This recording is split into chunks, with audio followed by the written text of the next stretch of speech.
Now we reach the second epoch of the Royan Trine myth, the Sacred Reactor Epoch. After Balder, the sun's incarnation, had sealed the foreign divinity Huthrungur, the Frostlands fell into an endless dream. Assistant Navora, would you continue?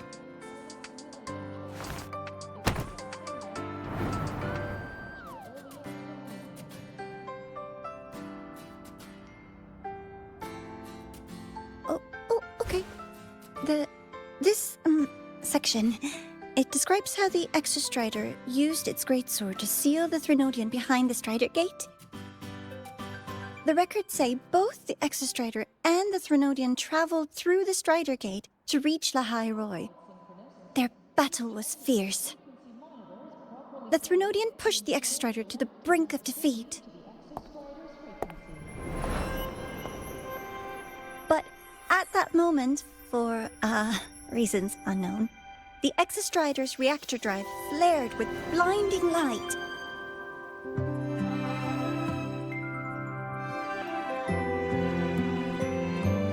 And it found the strength to raise its sword and seal the Threnodian away.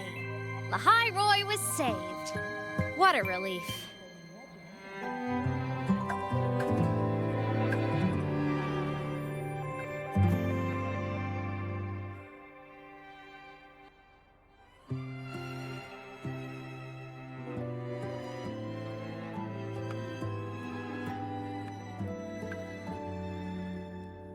Hi.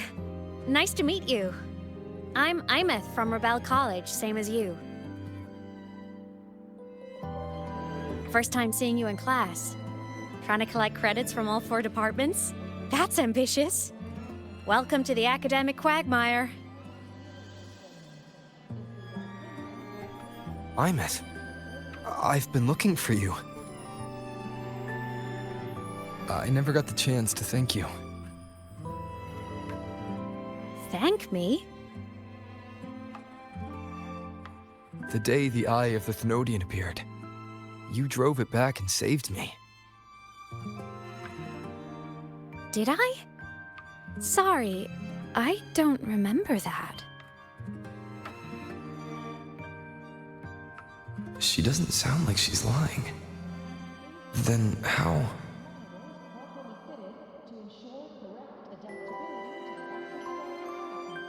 A synchronist. A freshman.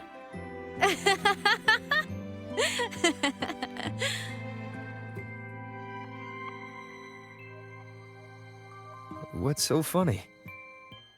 Oh, don't mind me. I'm just not used to seeing you like this. I mean, look at you. Something's missing, though. Oh, I know! A uniform! The Academy still hasn't issued you one? They're painfully slow sometimes.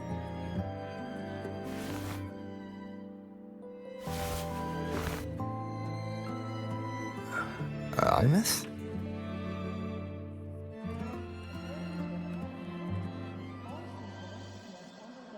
I have to go.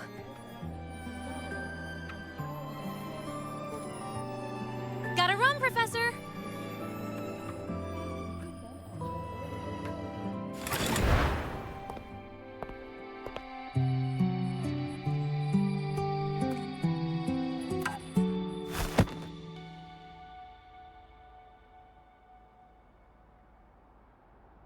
Rover, let's try to channel that enthusiasm into listening. Do come see me in my office after class, okay?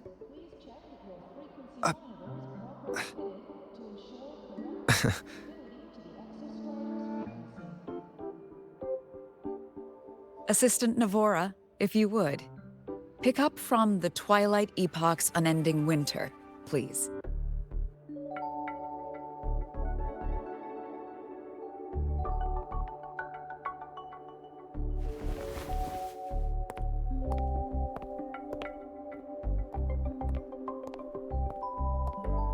Sigrika, could you come to the library with me? Okay. Hey, did you notice the new student? The one who kept talking to himself during class.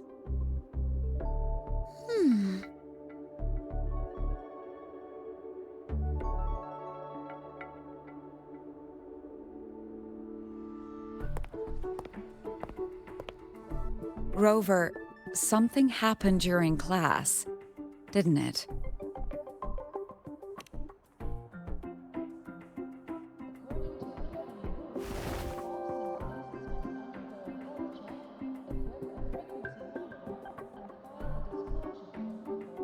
So a girl named Ameath just got up and left the lecture hall.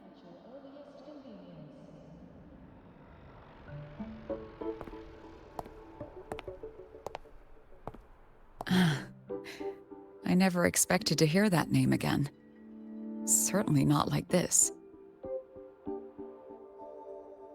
Perhaps you've just had a run-in with a ghost. After all, you were the only one who saw her.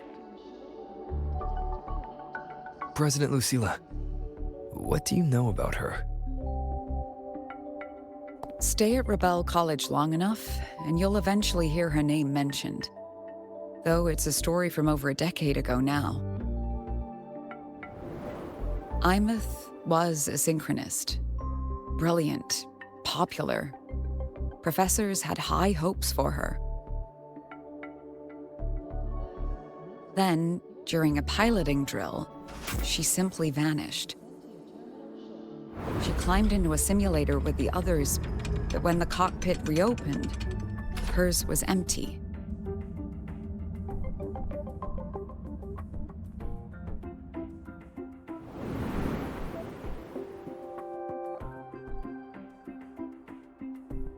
Intrigued?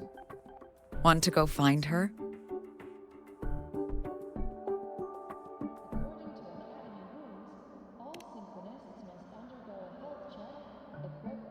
Of course. You're exactly the type to get pulled into Ameath's story. To see someone who vanished years ago, presumed dead, lingering around the academy, the figment of your imagination, or is there more to it? I'm very curious to find out. She disappeared from the Synchroling training grounds. The very cockpit she vanished from is still there. The Academy turned it inside out at the time and found nothing. But if you're interested, go take a look.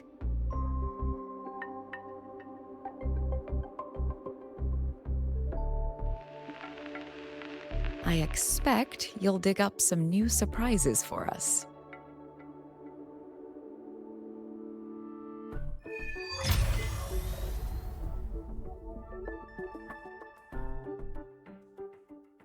Welcome back, Synchronist. Your daily training regimen. Solaskin. What could they be doing here? That's Solaskin. It's headed straight for the Synchroling training grounds.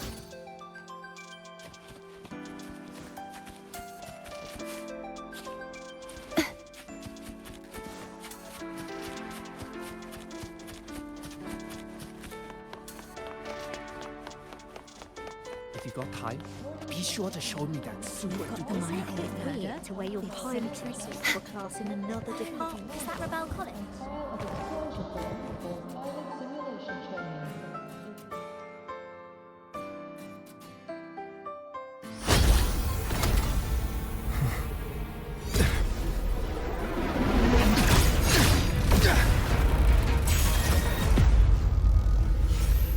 My frequency loss. It's getting worse.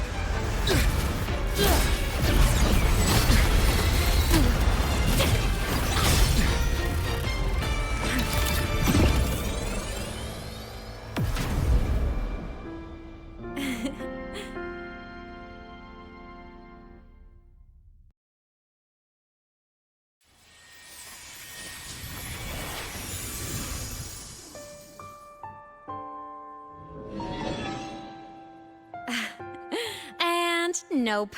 Still on the fritz. How are you feeling?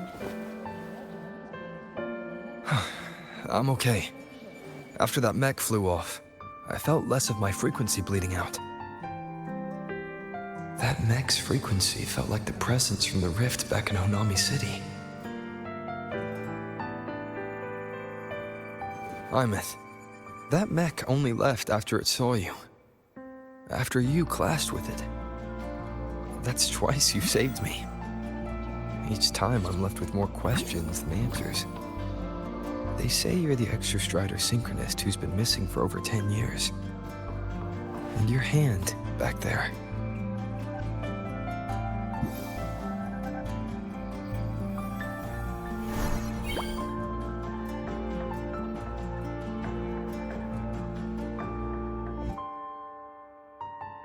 Me? I'm not the Exostrider synchronist now. I'm its resonator.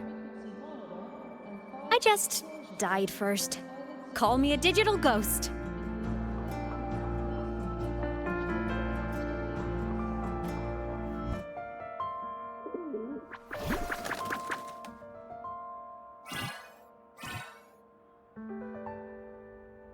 +10 years back, the underground seal broke.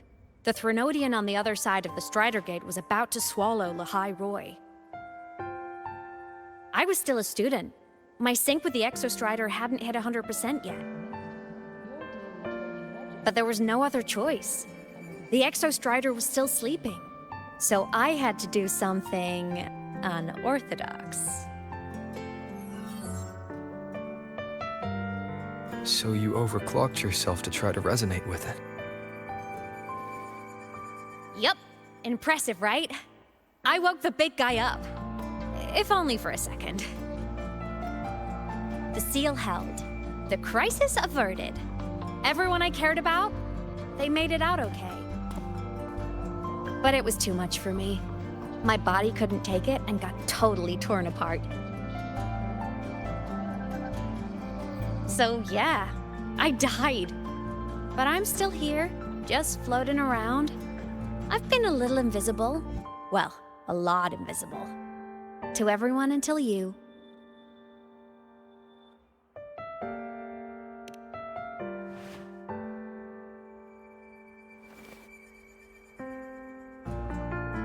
You can see me now because of this little guy.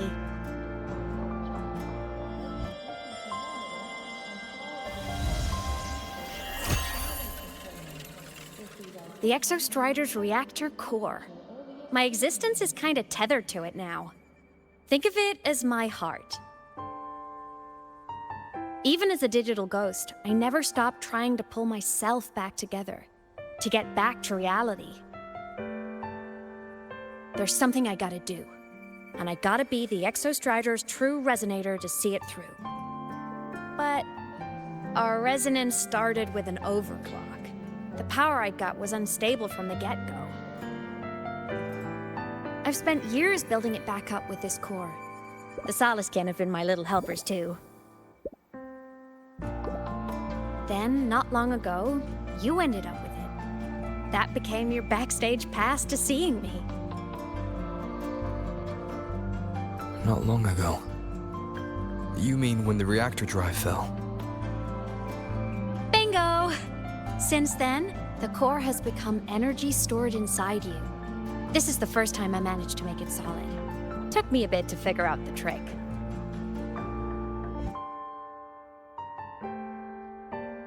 Then it was you. You were the one who saved Mornye when she was dying. You and that junior of yours were always close. We even crossed paths a few times back when I was still, well, around. Of course I'd help. A junior of mine. So I really did know Mornye in the past. Oh, and by the way, when you charged in to save Professor Mornye, you looked pretty cool. If these are pending, please complete them at your earliest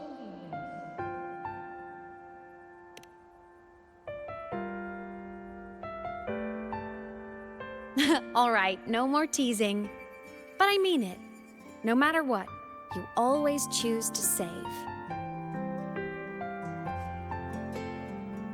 And to me, That's the coolest thing in the world. The most beautiful. Anyway, back to business. The reactor core is tied to Sigillum. That's the mech that attacked you. It's like those void worms you fought. Made mostly of exostrider parts, but corrupted. Contaminated by Threnodian void matter. Sigillum stole a chunk of my power. That threw a wrench in my whole reassembling myself project. Now it's after the core too. Since Sigillum holds this piece of the Exostrider's power, it can't be killed completely as long as the Exostrider and I exist. Now, it can only be me who stops it.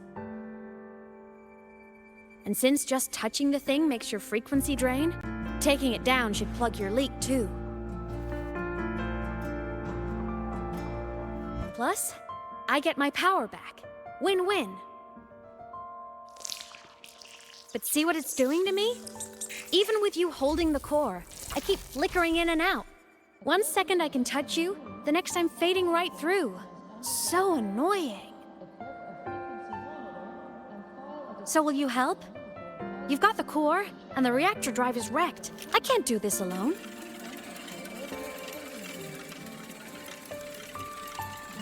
Also, I've noticed, when the core is in your hand, it runs faster.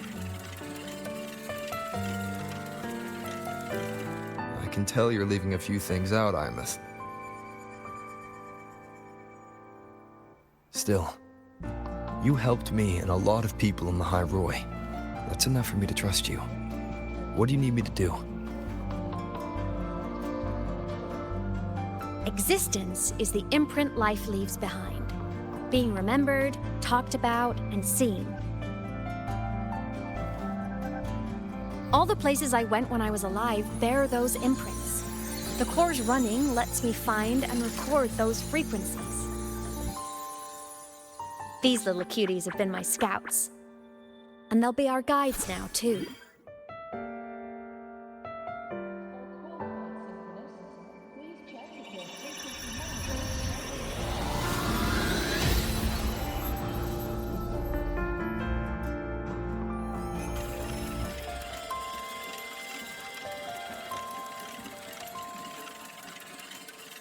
Pretty easy, huh?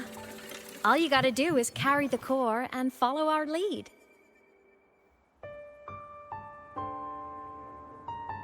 I'll do it. Alrighty. Thanks in advance, study buddy.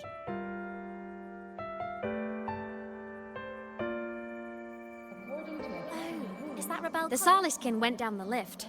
Let's follow. Before we go, I need to contact Mornier. Is that Rebel College? Can I go have a look? Want to go to the cafeteria for lunch together? Why are you such a slave to the man?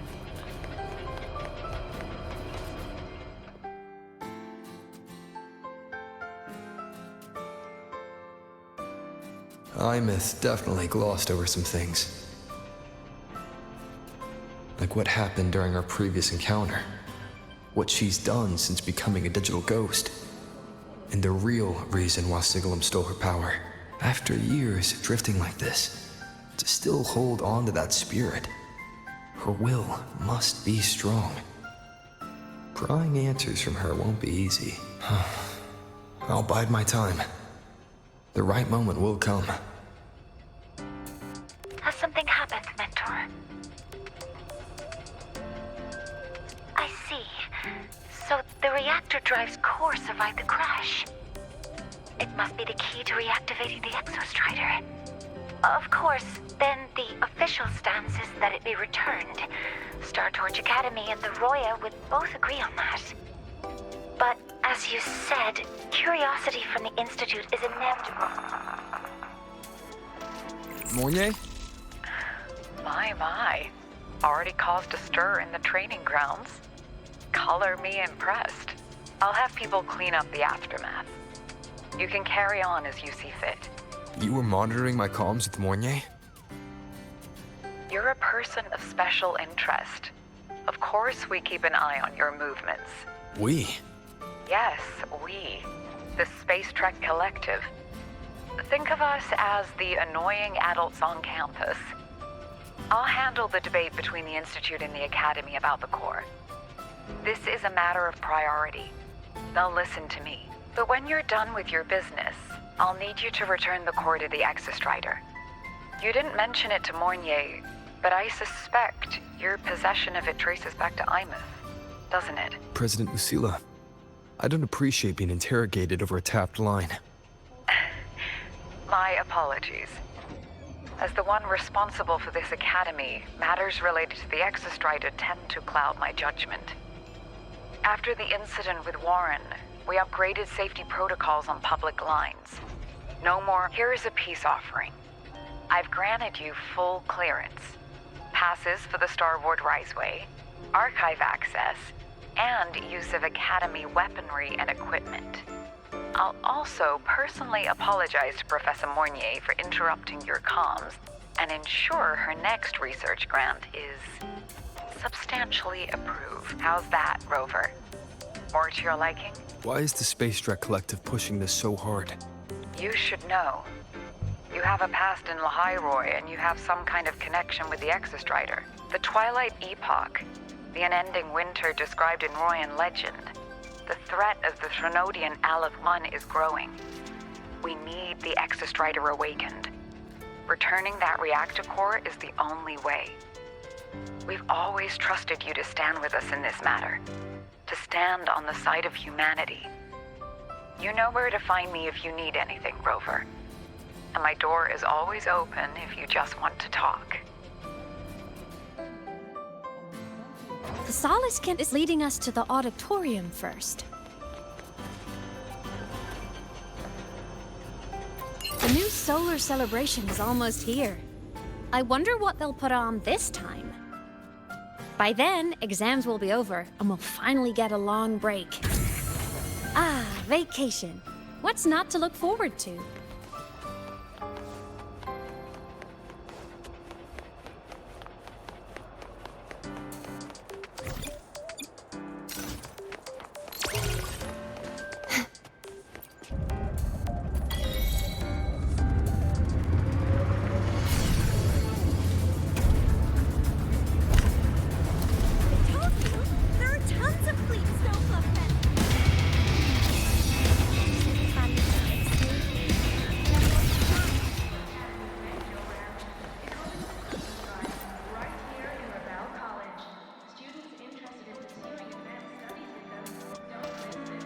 Oh, hello.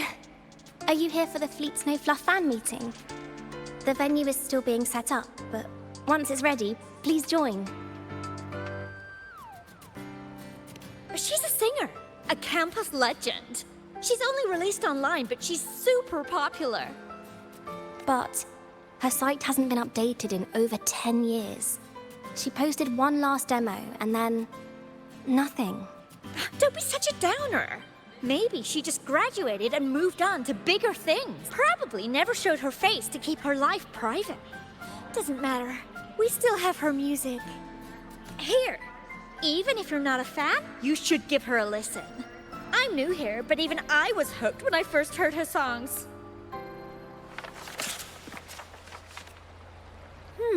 Nice print. A fan meeting. Huh. If they're happy, I'm happy. Come on. Let's follow the Soliskin and see what's going on in the auditorium.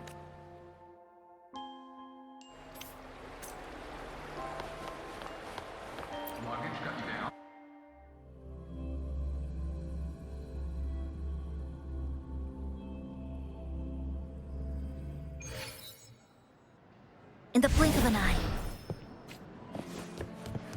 After scrapping so many drafts, I finally got this. The fan meeting merch made it on time. Thank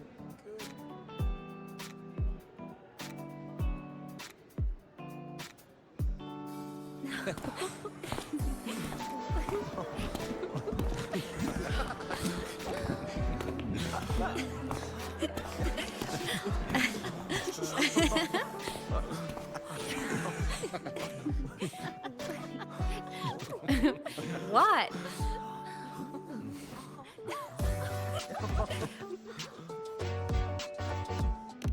Oh, just a habit of mine. Waving, chatting, going to class.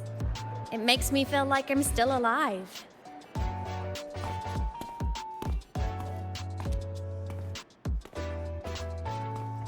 If I stop, I might forget what it felt like to be human. Call it a self-reminder.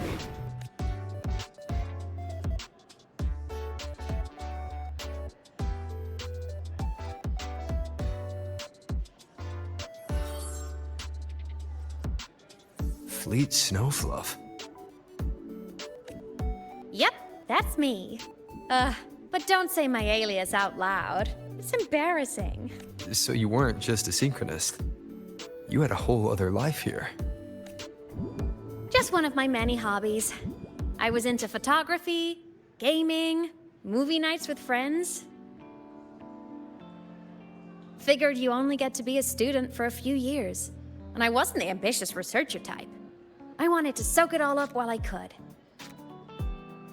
I tried a little bit of everything.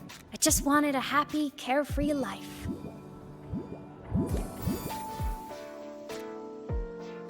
Who knew I'd end up as a ghost, stuck as a student for 10 more years? How awful is that? Wait, does this mean I'm never gonna graduate?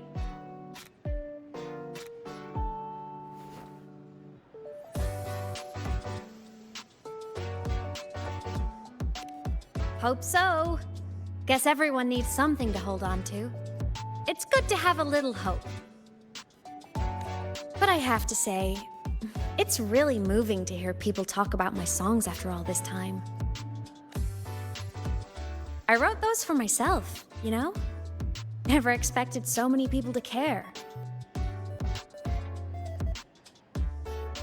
But if they made someone feel something, joy, pain, anything, that makes me really happy.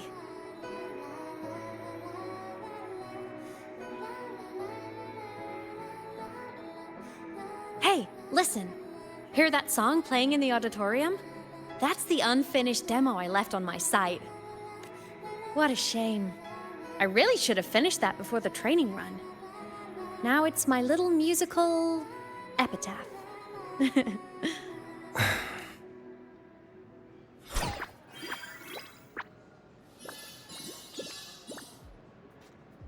Let's go.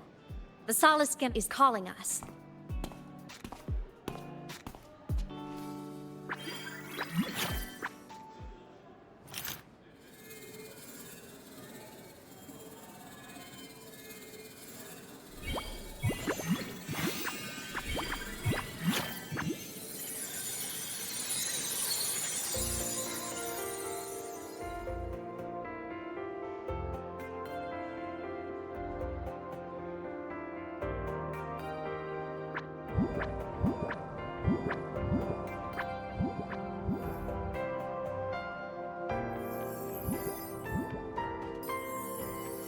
Is that the student rep from Rebel College?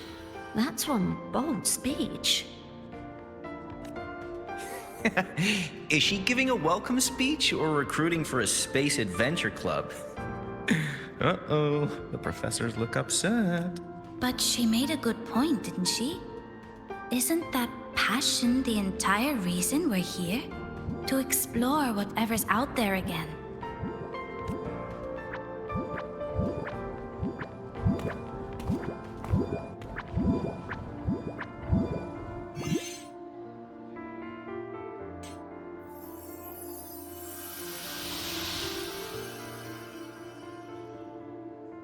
Ameath, right? I remember her sync test scores were off the charts. We might be looking at this year's prime Exostrider candidate. Don't be so sure. Heard about her extracurriculars. Put nicely, she's quite the dabbler. Put bluntly, she doesn't take anything seriously.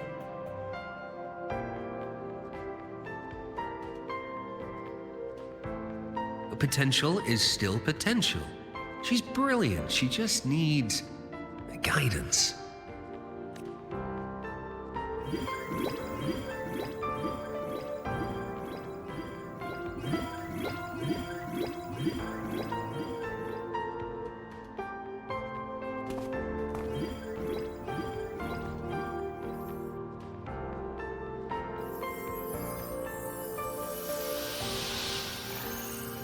May we one day walk among the stars, to touch with our own hands a universe so cold, so real, and so breathtakingly beautiful. That's all from me. If I keep going, my credits this year might be in danger.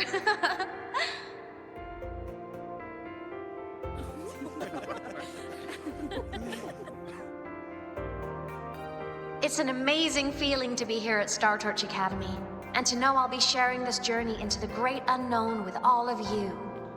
As a student, I can't wait to start this new chapter of my life. There's just one thing missing today. I wish my family could be here in the crowd to hear this. So, to him, I want to say, I'm doing great, and I'm happy. Everything is just as you hoped it would be. So please, don't worry about me.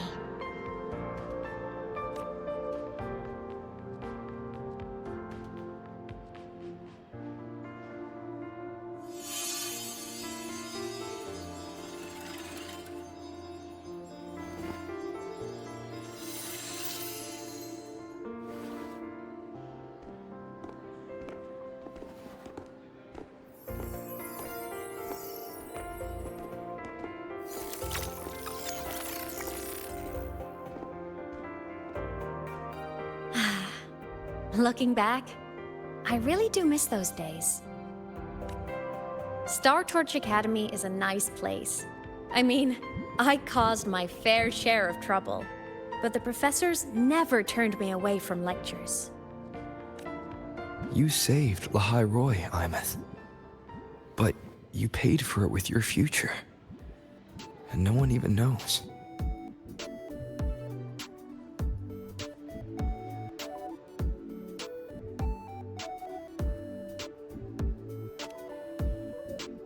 Maybe a little.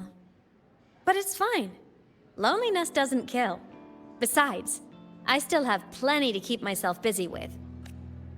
I wish I could have been there. At graduation.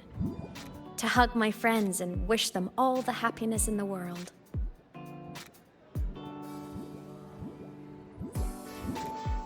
The Solace can headed outside. Let's catch up.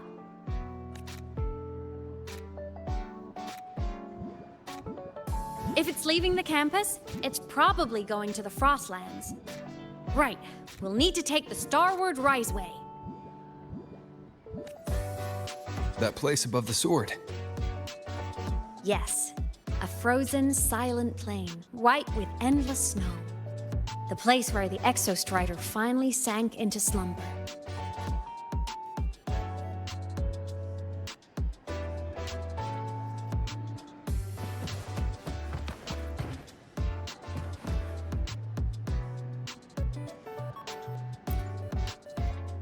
Our next stop is the Starward Riseway.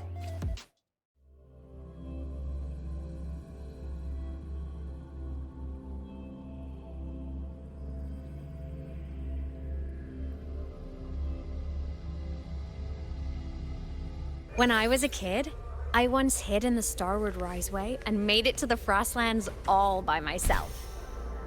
Bold even as a child. I hope we don't run into Hee hee. last time. Everyone confirm you've got everything.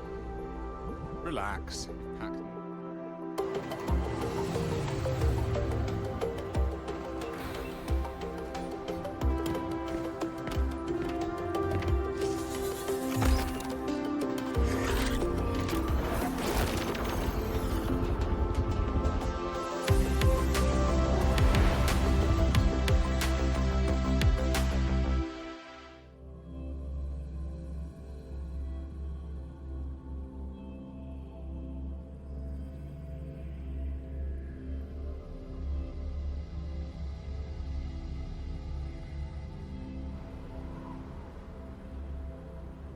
Have you got your thermal jacket on? Be extra.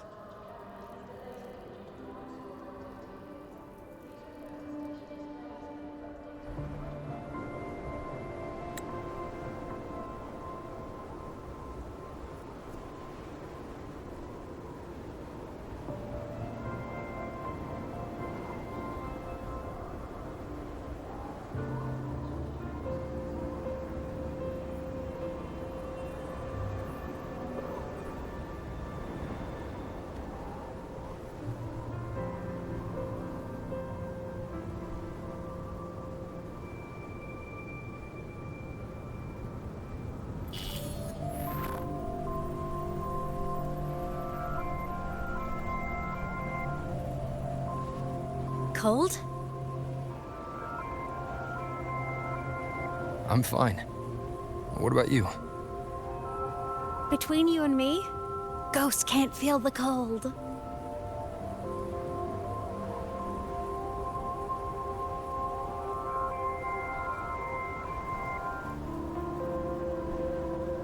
The snow. It's so beautiful. What a coincidence to run into you here. This is a pleasant surprise. Oh, it's Dr. Luke. When he's around, just pretend I'm not here. Otherwise, you look like a weirdo talking to thin air. You should hide too, okay? This is our secret journey.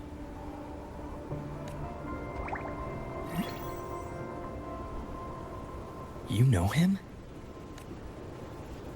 He's the school doctor. All the students know him. I didn't super well, but I do know that he's been in Lehigh Roy for a long time, and you can trust him. You came to the Frostlands for the Exostrider?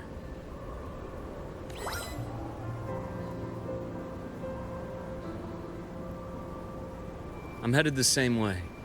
I've got to check in on some researchers stationed out here on long-term fieldwork. Having a guide might make the trip a little easier. What do you say? Let me help you modify your bike. There are quite a few waterways, and its current setup might not handle them well. You know how to modify bikes. You pick up a few things when you come here as often as I do. Oh, I used to love riding. My friends even called me the Speed Queen. Though that was usually while they were white-knuckling the seat and screaming. Look at this place.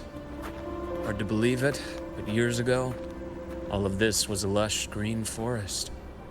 Back then, the Roya were nomads, the true natives of Lehigh Roy, who walked in step with nature itself. Was it the lament that changed it into Frostlands? Yes. It triggered a magnetic pole shift. From then on, Lehigh Roy became the new pole. But a lament wasn't the only cataclysm stirring back then.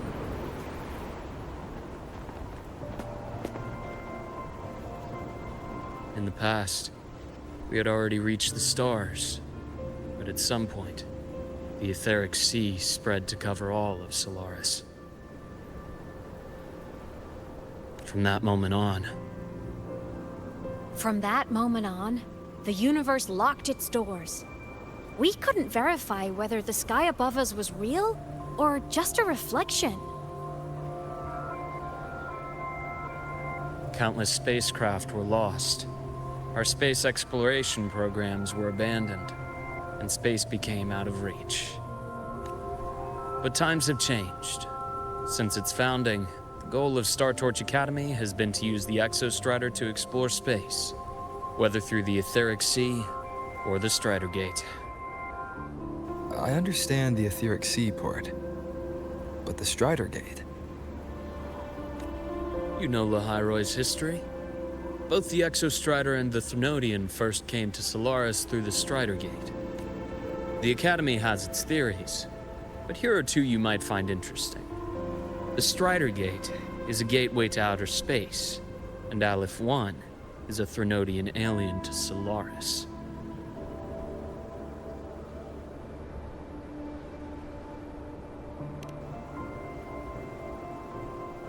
With a gateway like that, of course we want to open it. But to pass through, we must awaken the Exostrider and be prepared to face Aleph 1 head-on. I've long believed that Aleph 1 poses a far greater threat beyond void storms and void worms. With other Threnodians, we can at least glean clues of their nature from their places of origin and the civilizations they emerge from. But Aleph 1... our knowledge remains blank. So many dream of being the Voyager who returns from the stars, the first to walk the cosmos once more. But in all these years, no one has succeeded.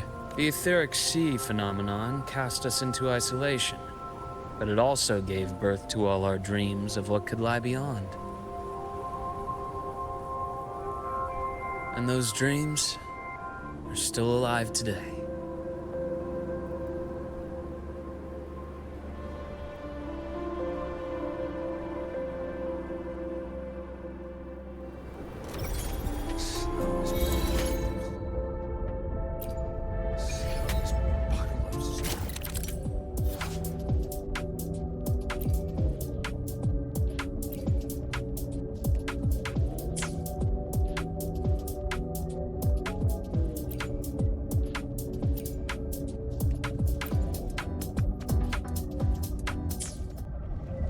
Dr. Herson?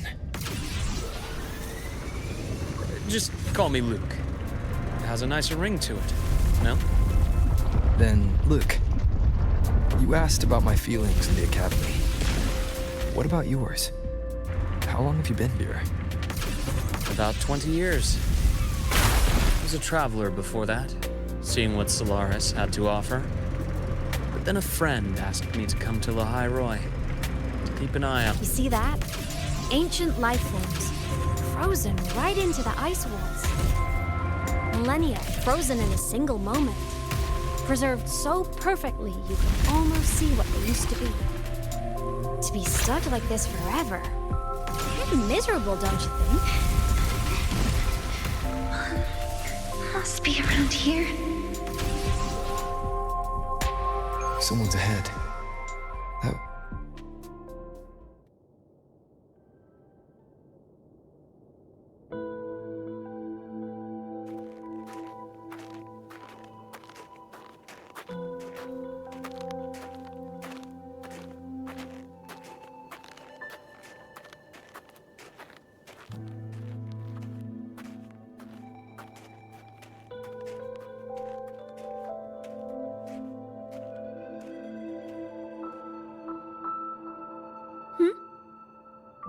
You were the one who was talking to yourself in class.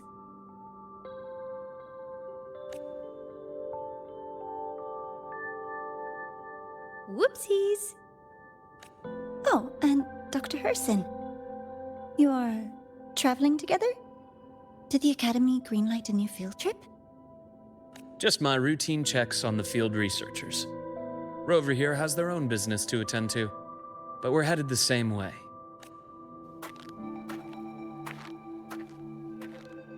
What about you, Miss Navora? Chasing more fallen debris? Yes, exactly. I heard the Frostlands have been experiencing changes since Helios was launched. I had a hypothesis that new debris fields might have been exposed. Debris? Space equipment that fell from the sky long ago. Probes, satellites, and even space stations. Some previous digs unearthed wreckage containing records lost during the lament. Oh, and images. Photos taken in orbit of other planets. They were absolutely breathtakingly beautiful.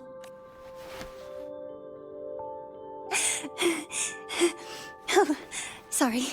I got carried away.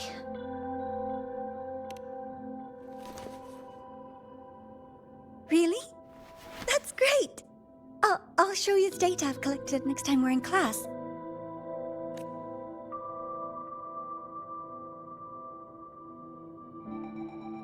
The universe.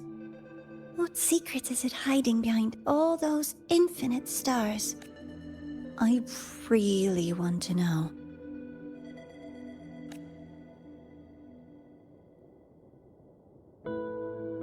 Anyway, in short, I came here for the fallen debris.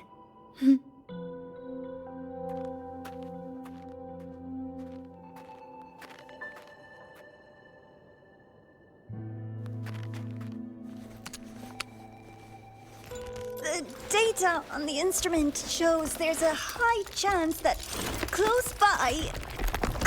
Huh?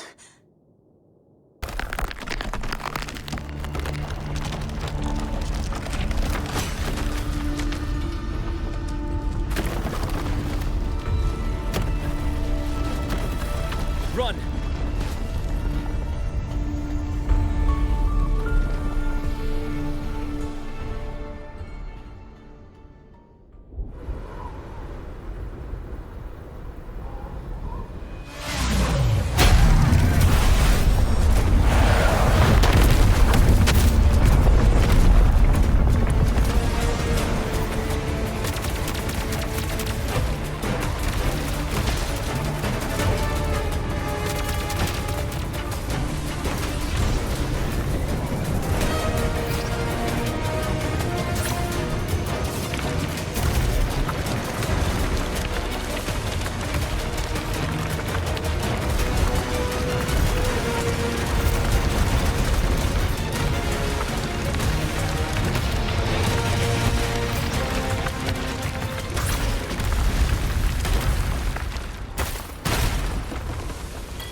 to have been undiscovered debris in this area. It must have been sealed in the ice wall all this time. Luke, Navora, you alright?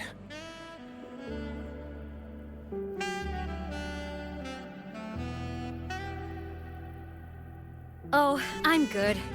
Perks of being a ghost, you know? I'm so sorry. It's my fault for putting everyone in danger. The collapse was an accident. We're all okay, so don't blame yourself. But the way we came in is completely blocked. Scaling that ice wall? It's too high, too risky. I'd rather not have a student on that climb. I've contacted the Academy. They're sending a rescue team. Once Navora is safely returned, we'll set out again.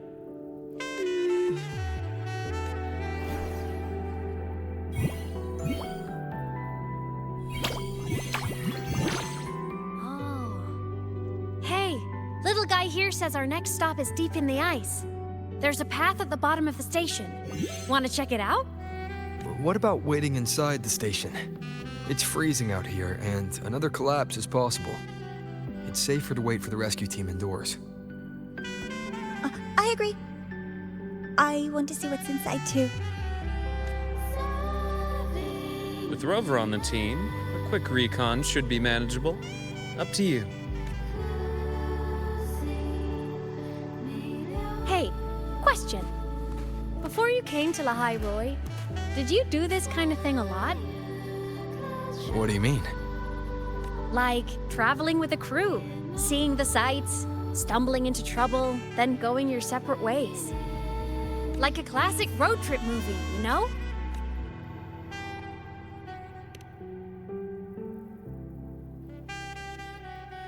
Oh, so more big budget action? I can see that. Solaris is crazy. Looks like this time I get a co-starring role. Amazing! Let's keep going, study buddy.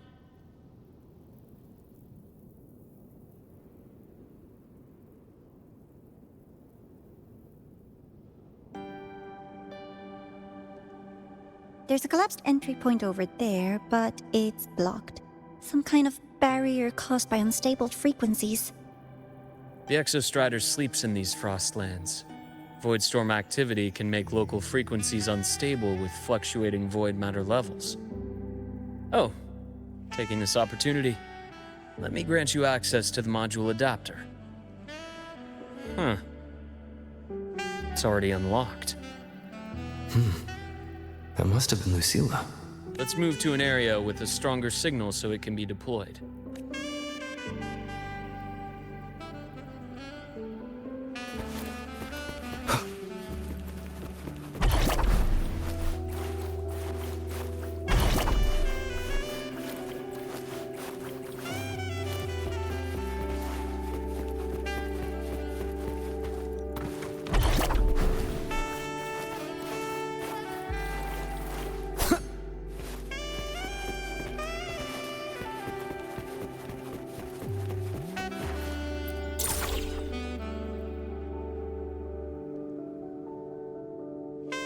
This module adapter was developed by Startorch Academy for Frostland expeditions. It lets you interact with frequencies disrupted by void matter. Give it a try. You'll need it here.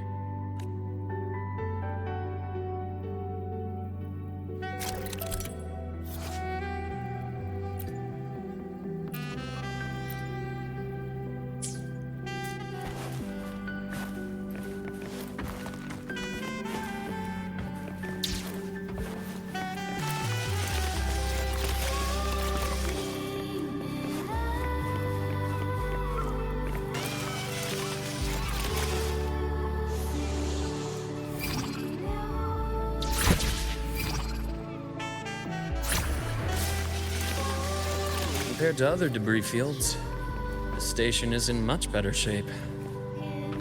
It's amazing.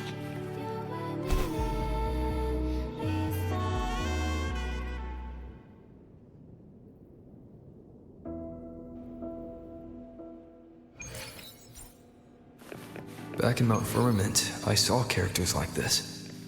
They belonged to the court of Savante. But...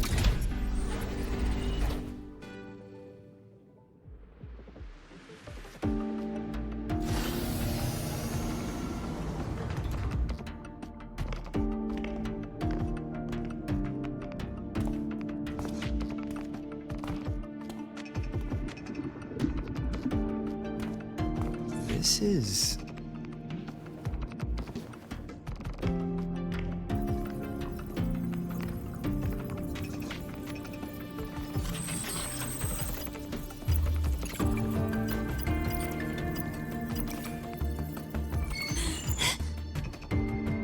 Welcome aboard the Skyark. I'm Wenlu, your guide for today's tour. Teachers, please stay with your assigned groups and ensure this one-day tour goes smoothly.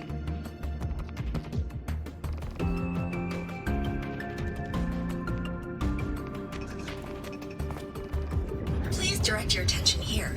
This containment unit holds droplets of the etheric sea itself. As you know, the etheric sea suddenly appeared above Solaris one day.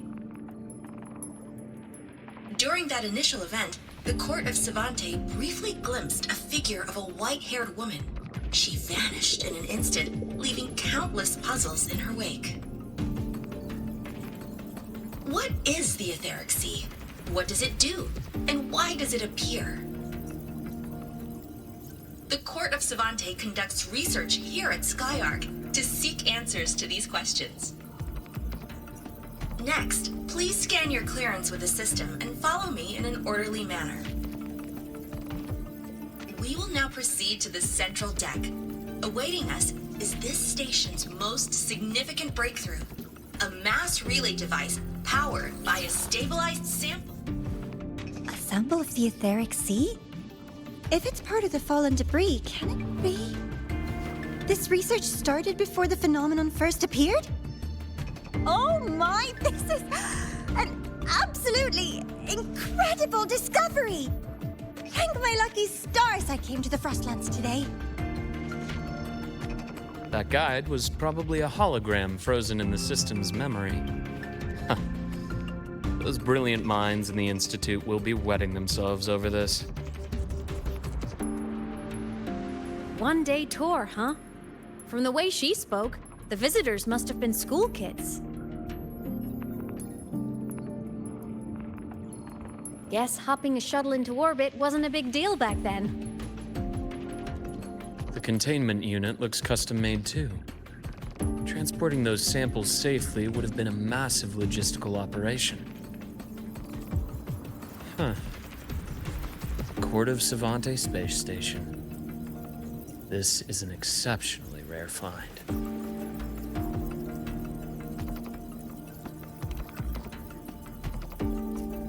The Academy has recovered other debris from this era. The systems have enough common architecture for me to manage a basic reboot. As for the Court of Savante's characters, let's just say I developed an interest in it, under unique circumstances. The characters in that pin, they're Court of Savante letters. I obtained it by chance. In fact, it happens to involve you. But this isn't the place for that story. When we're back at the Academy, come by the infirmary. I'll explain then. After all, it is a long story. Ooh, sounds mysterious. I want to hear the story too. Please. Pretty please.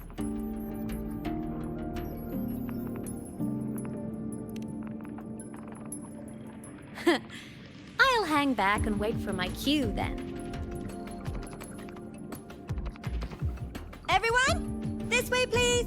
The visitor registration system is here.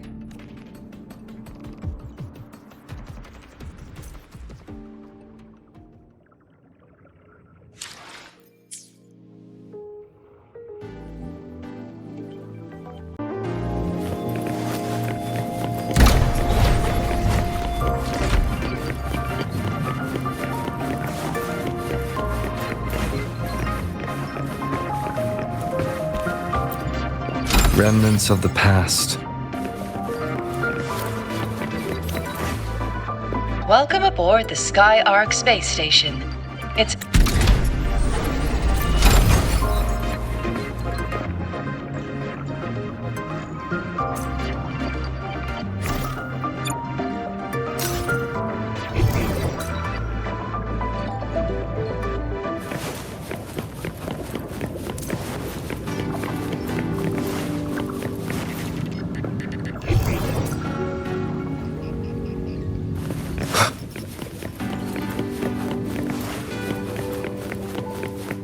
The clearance we got won't grant us access to the entire station. We'll need to register again later. Also, while the hull looks intact, the system is reading several parameters in the red. It could be the etheric sea's droplets affecting the surroundings, spreading through the station.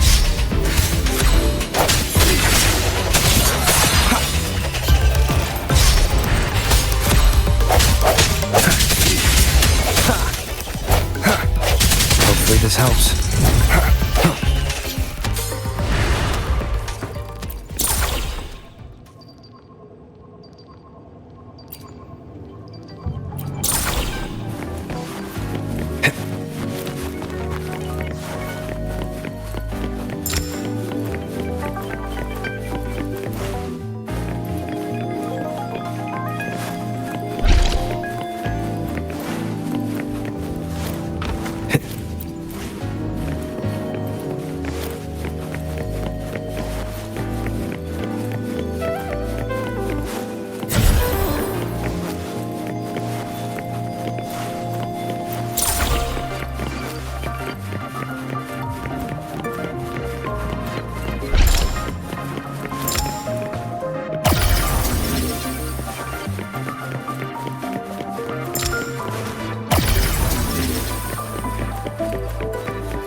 That flowing sphere is the mass relay device, with the etheric sea as its core. Let's check the console.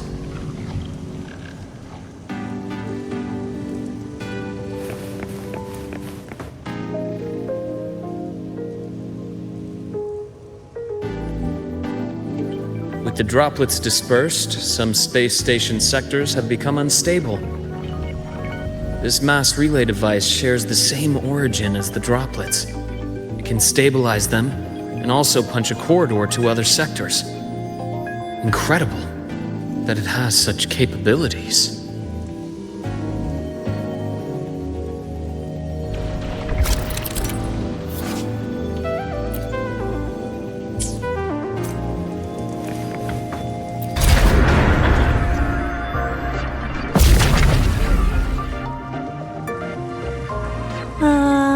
The hatch over there is back to normal.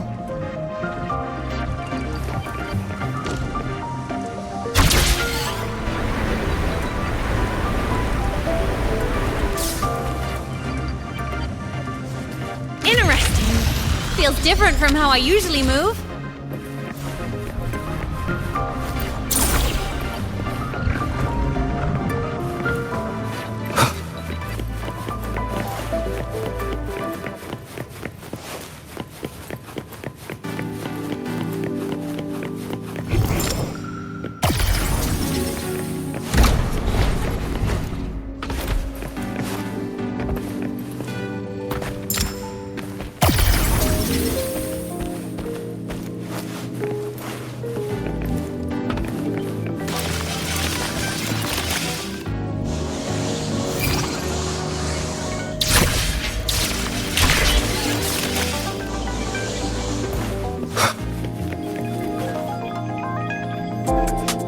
Pathway's blocked.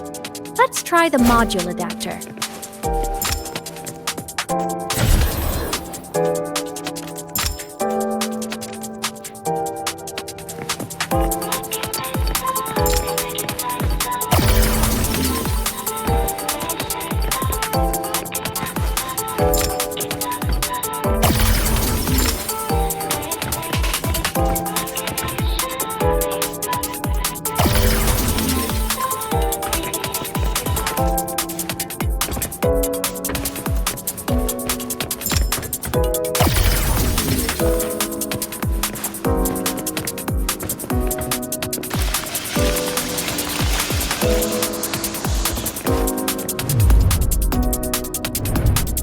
here. Hello? Digital ghost, remember? Hacking this is easy. Welcome to ameath.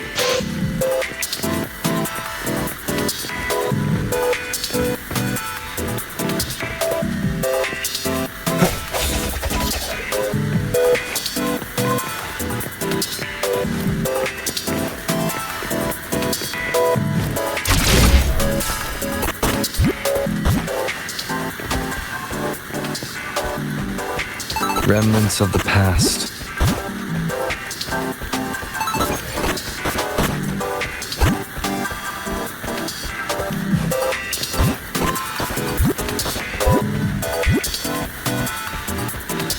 Cherish every gain.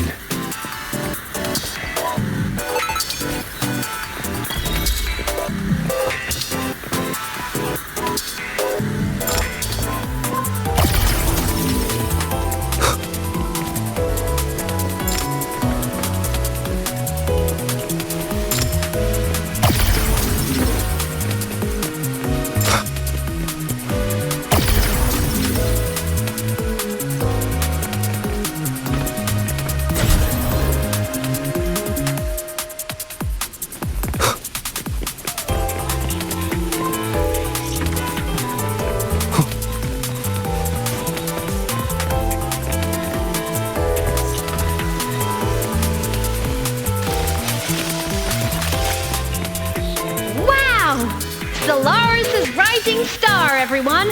What a leap! Oh, come on.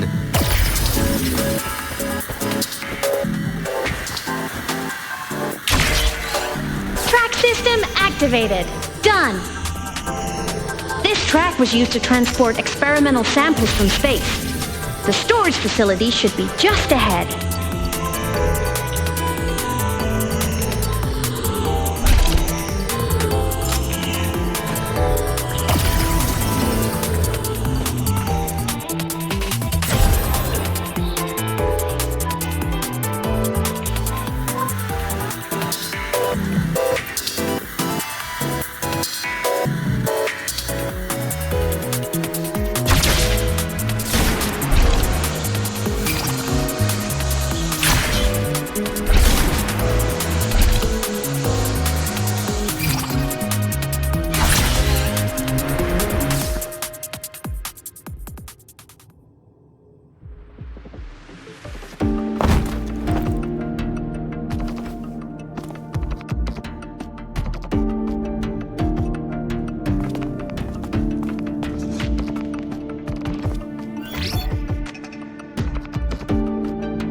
These containment units hold star fragments and etheric sea droplets, all collected in EVA missions by our very own Uncle Clement, who just gave you a tour. It's exhausting work. After each mission, he requires a full cycle in a recovery pod. Let's thank Uncle Clement, and then gather here.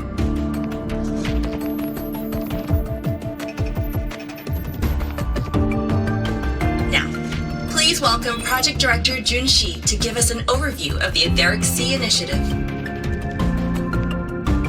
By now, you will have experienced our mass relay device. It is our first major breakthrough and definitive proof of our theory that the Etheric Sea can be utilized as a gateway.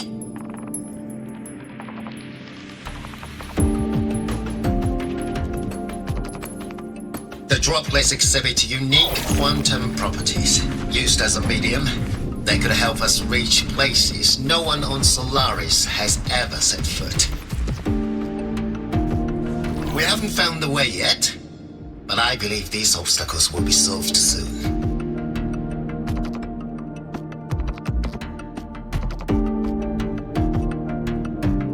I have faith, not just in the court of Savante, but also in humanity's resolve to explore the stars, and in the budding curiosity I see before me. A mind that feeds on the light of distant stars would never be content to simply look. It will find a way to make the journey. Recently, a brilliant new mind joined Skyark. Our work was instrumental in developing the mass relay device. Let's welcome Professor Wei Ying to share her vision.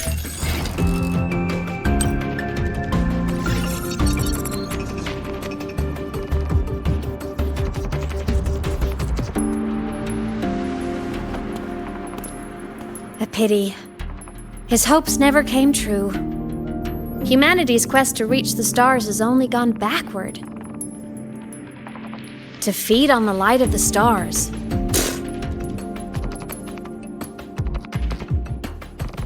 Venturing into the unknown beyond the etheric sea. Romantic idea. Though who says something ugly isn't waiting out there in the dark? Over here. I found something interesting in the system logs.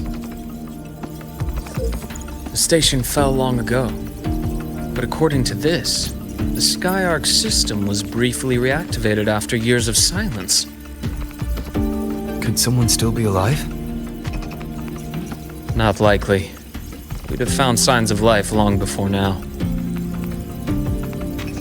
The activation sequence was used only to seal hatches and lock equipment. After that, nothing.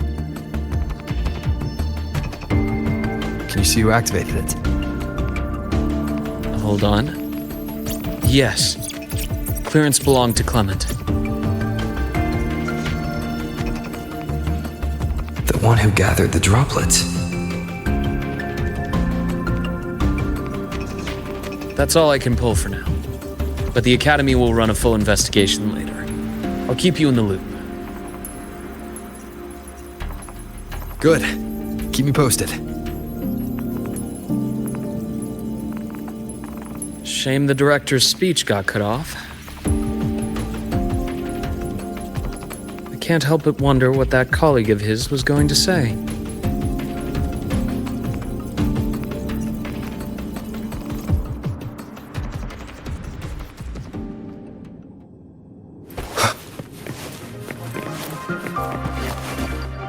Welcome aboard the Skyark.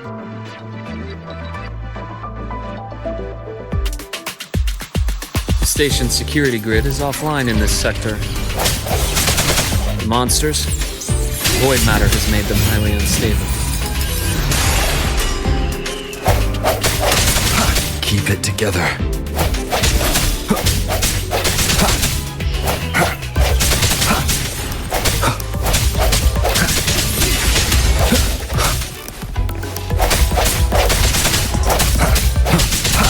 Hopefully this helps.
Cherish every gain.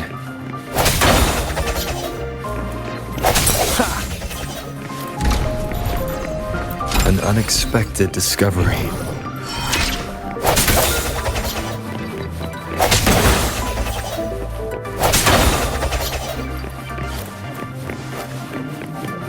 Remnants of the past.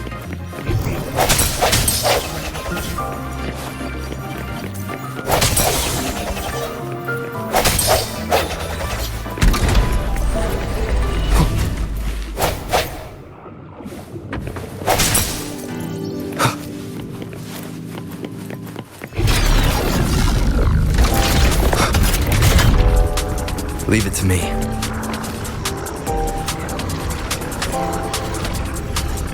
Hopefully this helps. The end has come.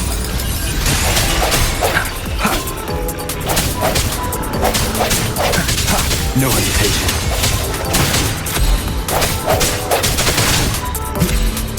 Strike through the shadows. The frequency here is unstable too. Try using the module adapter to disrupt it. Look left! I hacked the Skyarc system. This is the data archive section. Those blocks are all storage modules. And that moving one? An anomalous module gone hostile due to the Skyarc system's glitches.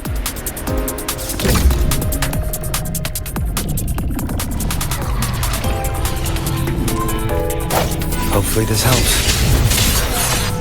Void matter levels seem to have risen. Birth. The hour is upon us.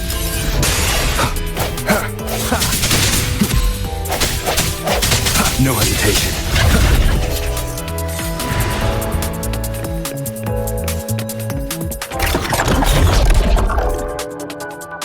It's moving deeper into the sector.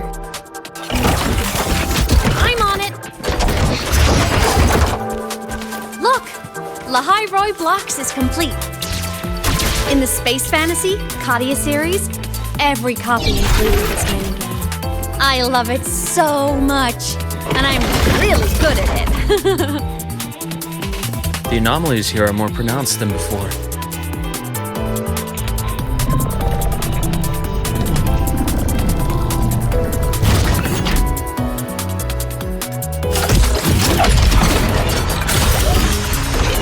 Hang in there! I'm working on something in the Skyarc system. Use the adapter to disrupt these error modules.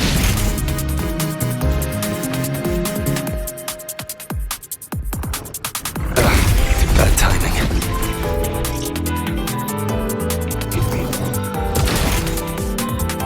Breach complete. Hey, do you know how to play rock, paper, scissors? Good. Now, go rock!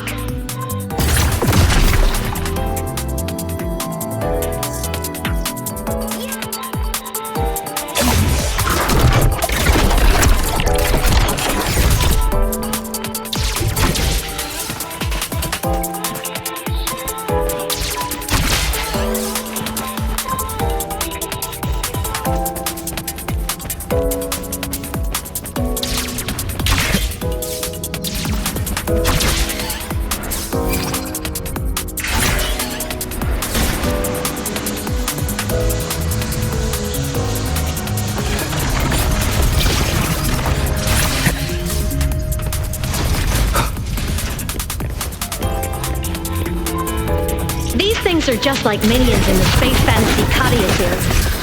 I'll clear them out for you.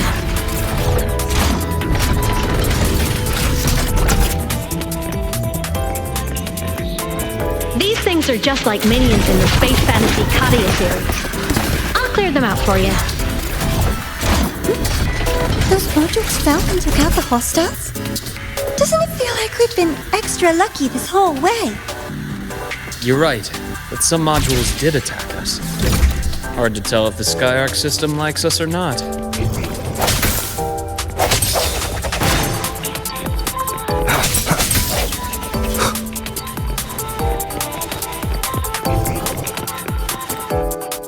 Welcome aboard the Skyarc space station. Your one-day tour has ended. Please follow your guide back to the central deck and log out of the visitor system in an orderly fashion. May we meet again?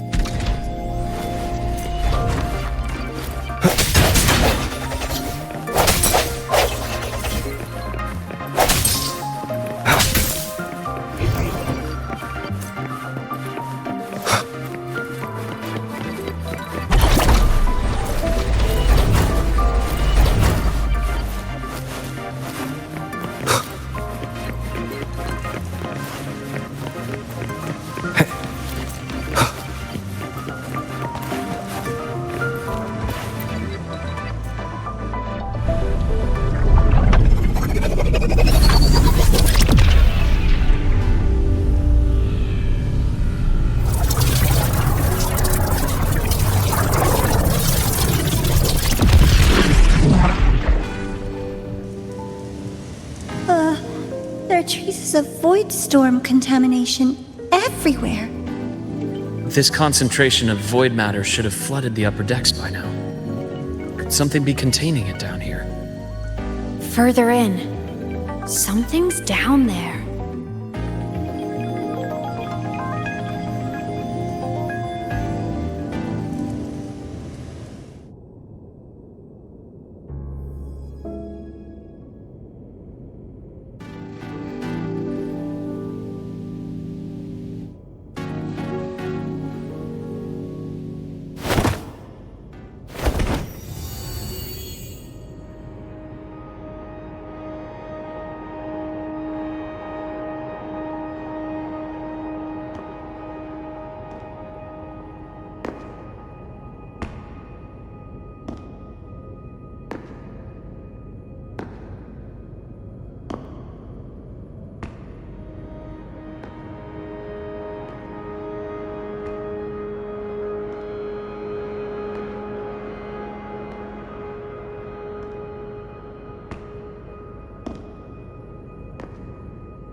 Huh?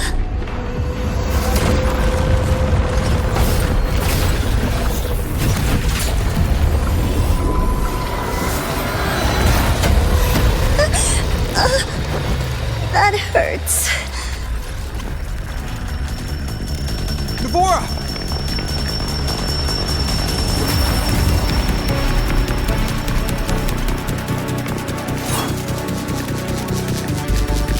Void matter saturation is critical. The Skyark system is going into failure. I'm going in to try to stabilize it.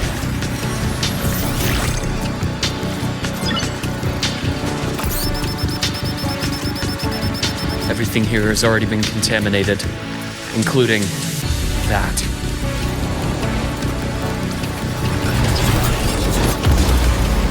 From a doctor's perspective, the only healing left for what this man has become is release.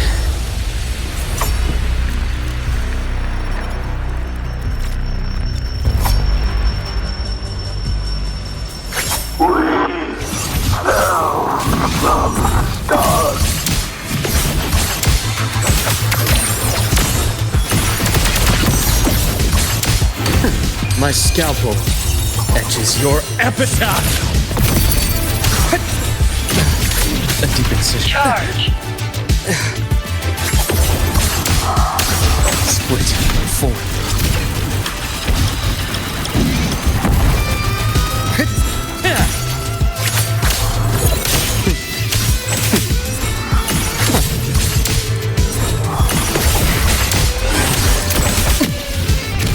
A barrel of price.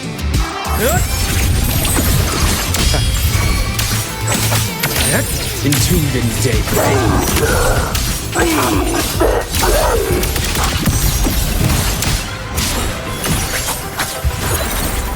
Wind calls, waves follow.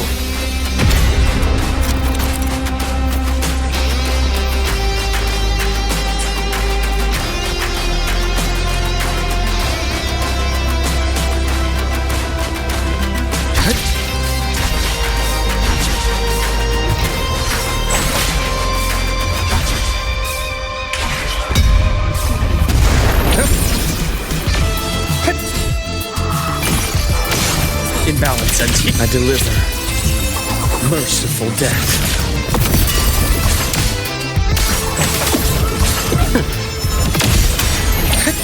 Veins exposed. Game over. Blade and agony ends.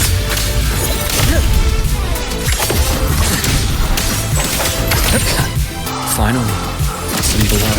Wind calls, waves follow. Waves rise. Judgment strikes! Time to incise. I am this.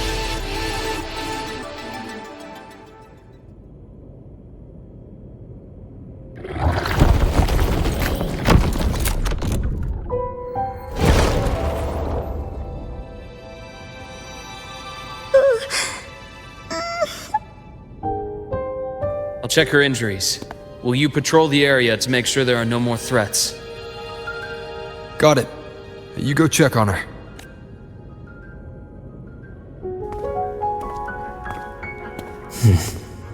What's that?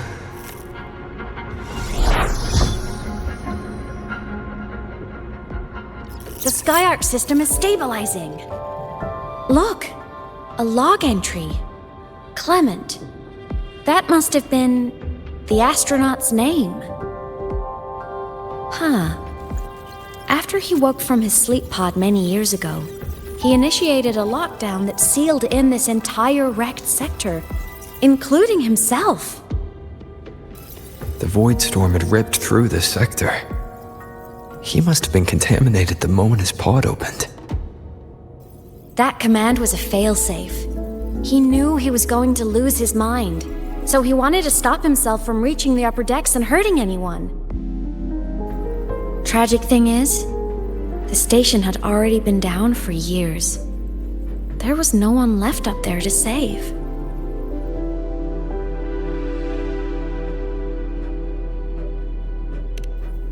Even if his friends were gone, he might have thought of future explorers. Someone kind to children would have wanted to protect the innocent.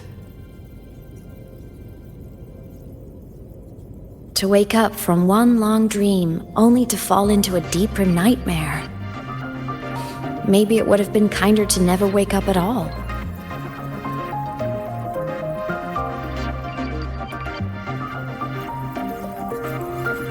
This file, it looks like a recording.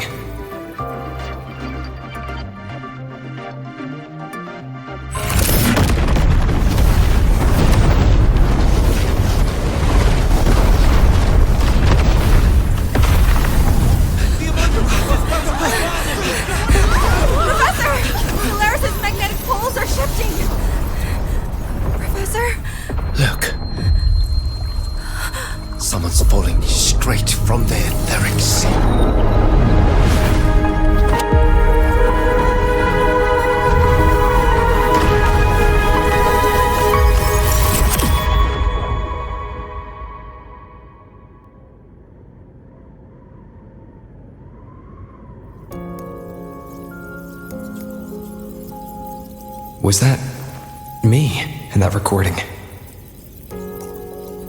That had to have been the station's final moments, when the etheric sea phenomenon suddenly spread and engulfed all of Solaris, like Luke said. But those droplets in the sky, that was retroact rain. So that might have been an image of an event long ago, not part of the etheric sea phenomenon itself.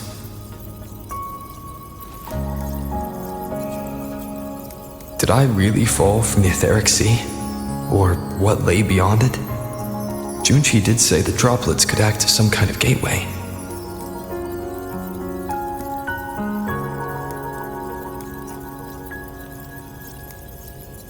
Back then, could I have... Ameath? What's up?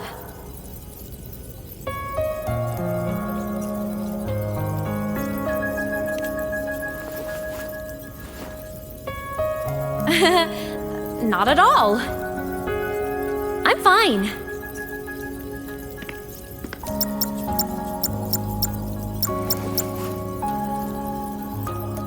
I'd recommend you keep this private. Don't leave the recording for the Academy's teams to find. Remember what I said earlier. It's a nest of competing factions. Anything connected to your past needs to be handled with discretion. So, what do you think, leader of the Black Shores? Very few people know about that. Be direct with me, Luke.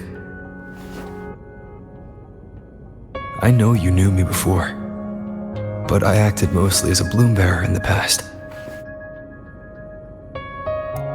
You and I, what exactly are we to each other? Friends, I'd say. Not the kind who lived in each other's pockets, but As a Huanglong saying puts it, true friendships are still waters that run deep. We met by chance, and by another twist of fate, you entrusted me with a rather long-term assignment. How about this? Strangers in passing who became confidants. How does that definition suit you?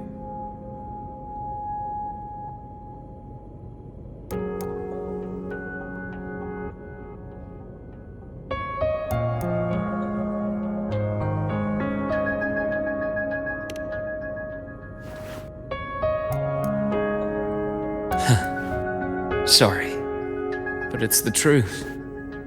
We didn't spend much time together, but we got along instinctively. Star Torch is a web of competing interests. If this video leaks, it'd create quite the cleanup operation. After your sudden exit years ago, people were lining up to unpack your history. Solaris's golden boy, forever a mystery.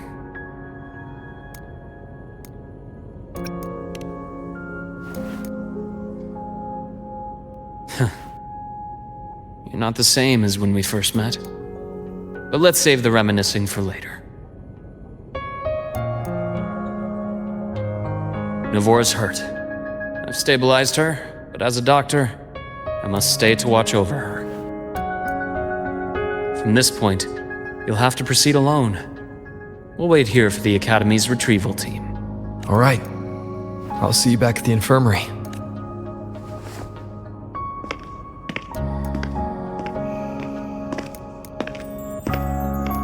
Luke, when you said, I'm not the same, what did you mean? Just my impression. I could be wrong, but you seem lighter now, more hopeful, happier. And that's not a bad thing.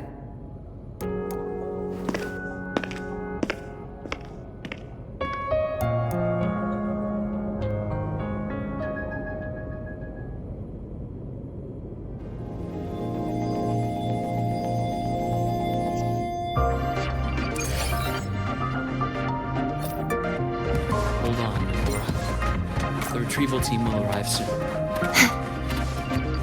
So, our squad of 4 is now a squad of 2. Oh, wait. I don't really count, do I? Guess that makes it a solo squad now. I once got accepted to work at a research outpost in the Frostlands. I took a different route back then. That's a surprise. I thought you'd prefer hobbies over field trips. Well, I was really into... Looks like a long way. Better take the bike. Let's follow the light ahead.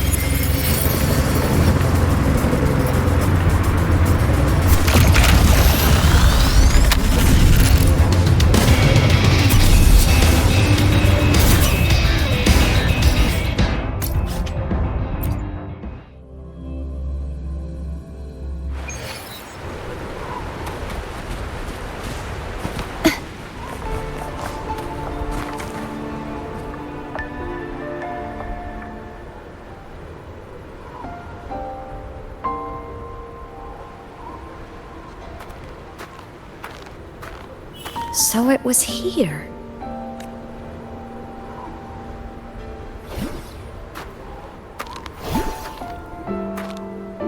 This is the research outpost you mentioned before.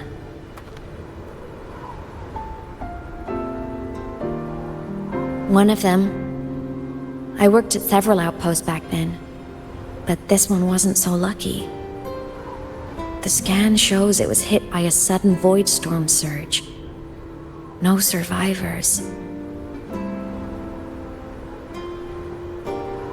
So that's why I never saw them again back at the Academy.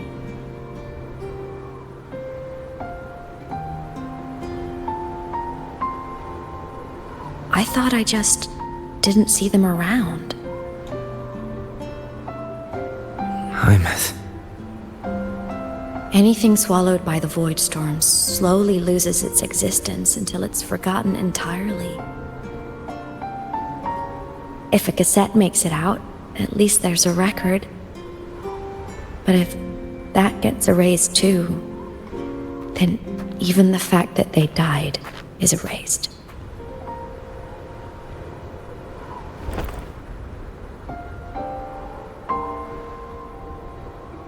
Use the core.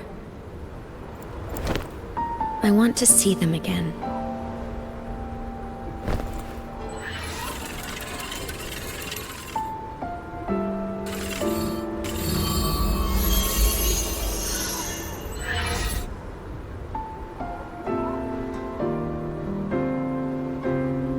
Ameath, you were amazing. If not for you, that Glomoth would have crushed us to a bloody pulp.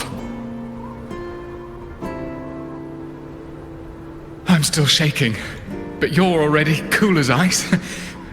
Are all synchronists from Rebel closed as you? If you want to thank her, share your Voidstorm research. To the Frostlands came our little Ameath for this curiosity. You should show her that thesis you've been writing for years.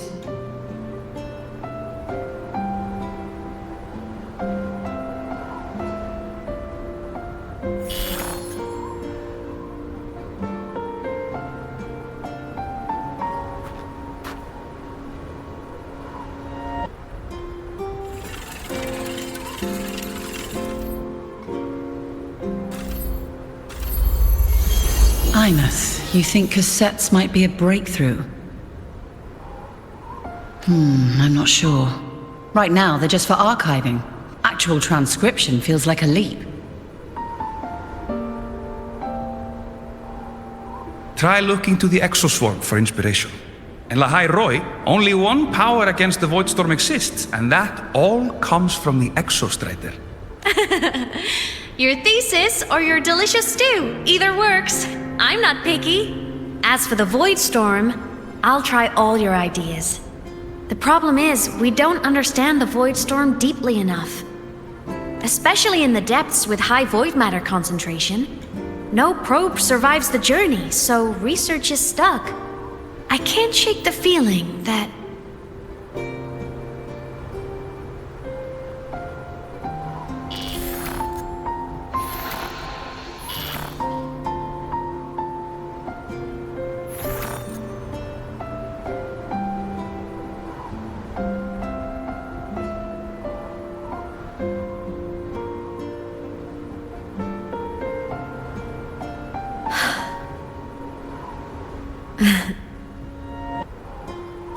When I was a child, my parents were lost to a void storm. Soon after, I even forgot what they looked like.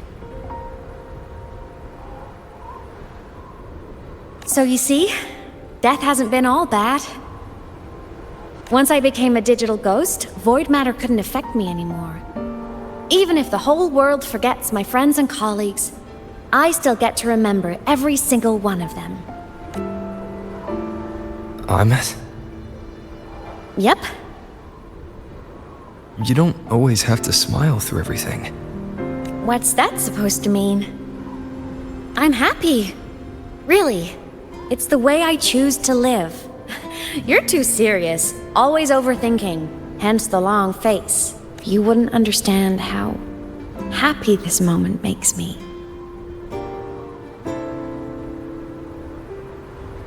Come on. I'll show you the Frostland slumbering giant. Lahai!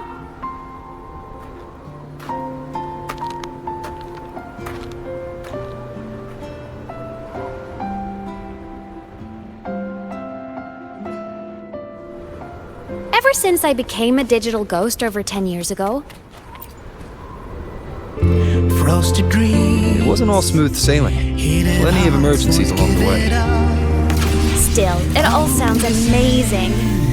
And I know you must care for some of the people you met. Tell me, this journey you've been on since losing your memories, have you been happy? Yeah. That's all that matters.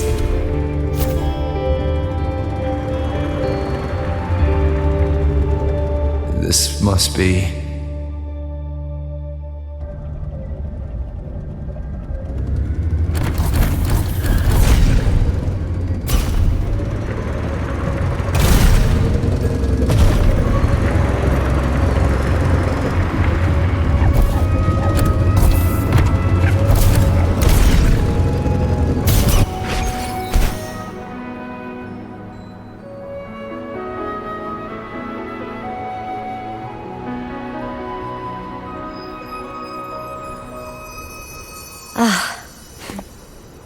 I knew the next stop would be here.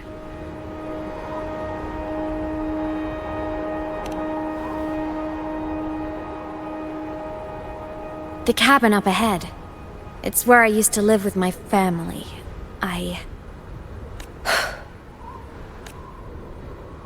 Sorry, I need a minute. I'm not ready yet.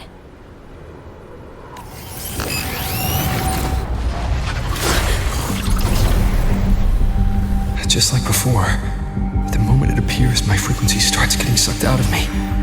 Ameath said it's a Thenodian derivative, like the Void Worm. They share similar frequencies, but my gut says it's different.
What happened to ya? Your frequency's been leaking everywhere. I tried plugging it from the inside, but it didn't work. This is no good. How about this? It stopped. For now. I gotta rest. You did great, Abby. Go get some rest. Don't you ever jump in after me like that again. The void matter concentration down there is too high. If you fall into void space, even you could be consumed, erased from existence.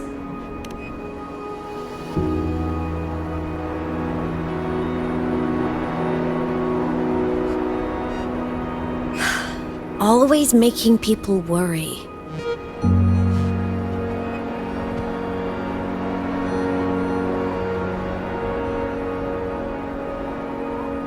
There's a theory in Lahai Roy. Threnodian Aleph 1, the devourer of existence, is the embodiment of voidance. The dissolution of all things. Its true form is like a black hole. And that theory is correct. I've verified it myself. So far, I'm the only one who's reached it. Because I'm already dead, and no living soul could withstand a place like that. You went inside the Thenodian itself? Yes. Think of a severe void storm as a manifestation and portal into void space itself. A higher dimensional plane. It's pitch black, but also like a kaleidoscope. Inside, time and space aren't linear. Everything is warped. Things the Threnodian devoured from different eras can be sitting right next to each other. I know you fought many Threnodians, but Aleph 1 is different. It's already won elsewhere. Wandering through the void space, I saw the proof. A graveyard of civilizations it's already ended. The Threnodian's presence in Lahai Roy is only a sliver of its true self. It's been trying to break through the seal on the Strider Gate to devour Solaris.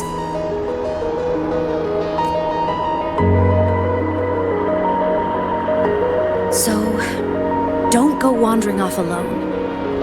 Not until the Exostrider awakens.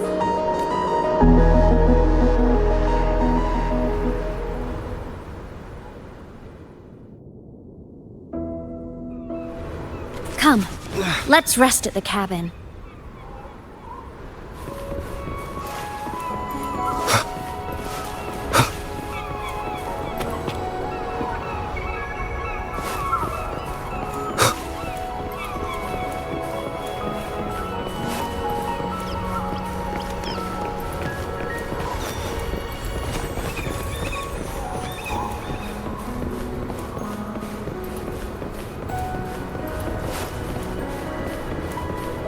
I'll stay outside and keep watch, just in case Sigillum comes back.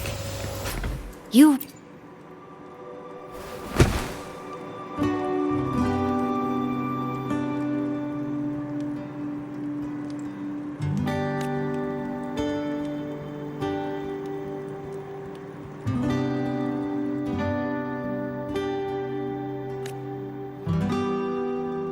I thought I remembered something before in the lake.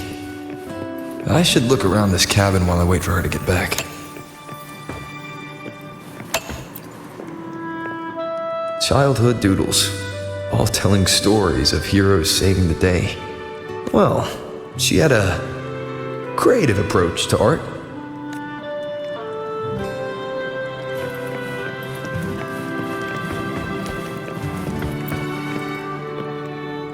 A game console, 2 controllers. The screen is covered in dust. Hasn't been touched in years.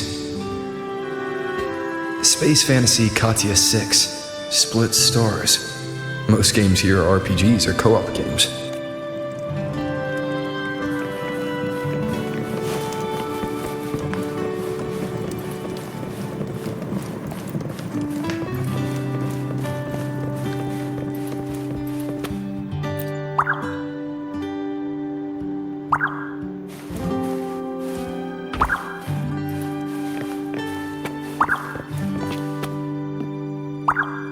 Stuffed toys, a big cat and a small cat. They look like they were well loved.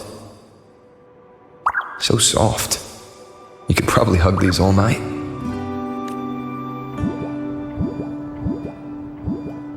The Solaskin rushed toward the couch.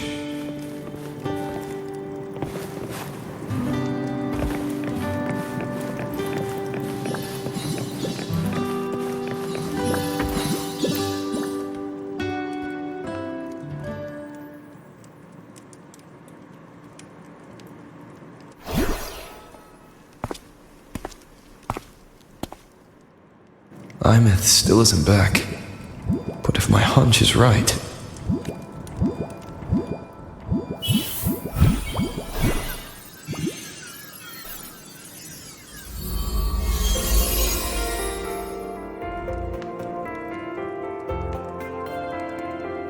Ameath, have you been out terrorizing those snowfluff seals again?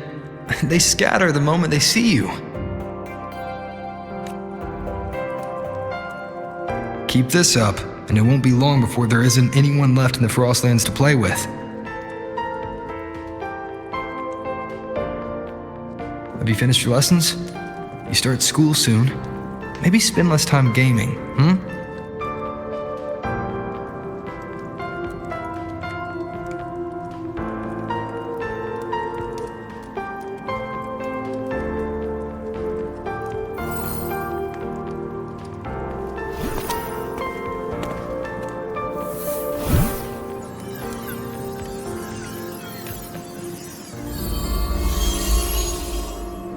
Nuh-uh! They love playing with me. Why else would they crawl over and play before running away?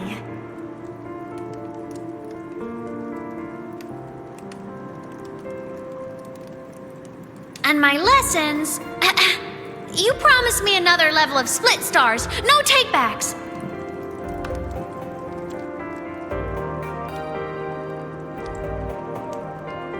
But I want to learn how you folded that thing first. Can you show me? Pretty please?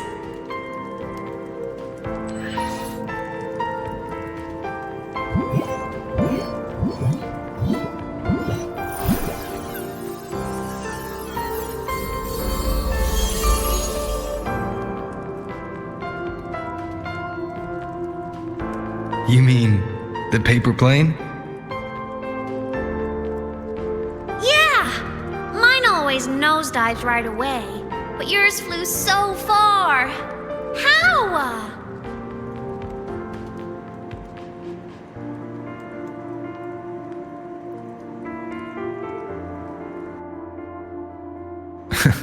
Of course, there's a trick to it. I'll teach you. But first, you finish your lessons. Then we'll fold planes together, alright?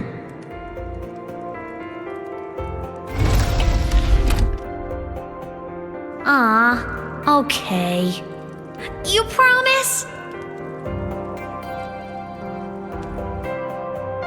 I promise. Cross my heart.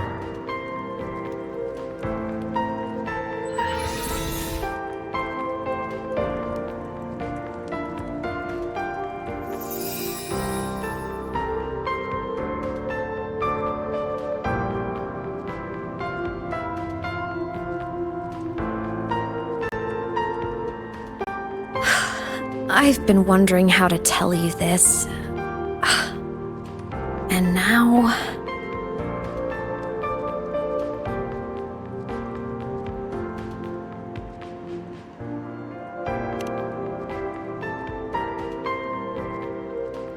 When I was little, I woke up one morning and realized I couldn't remember the sound of my parents' laughter anymore. Their voices, their faces, their warmth. Everything about them dissolved in the void storm.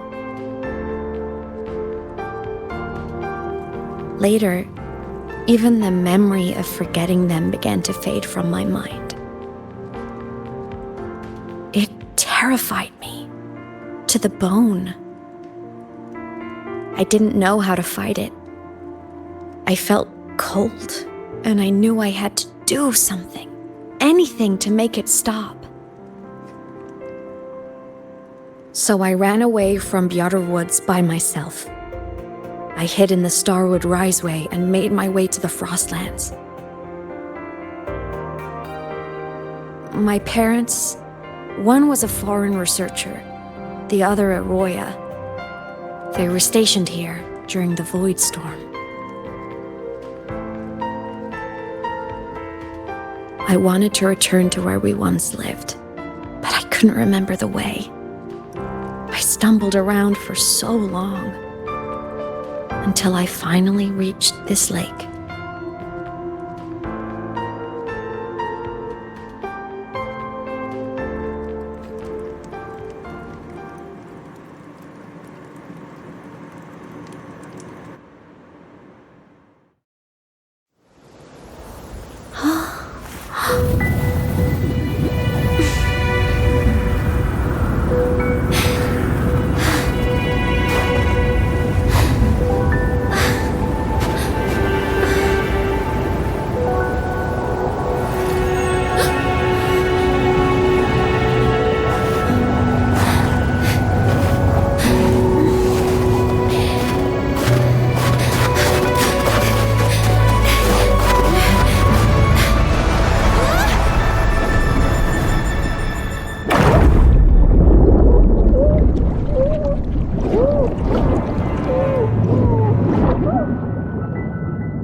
My past self saved you.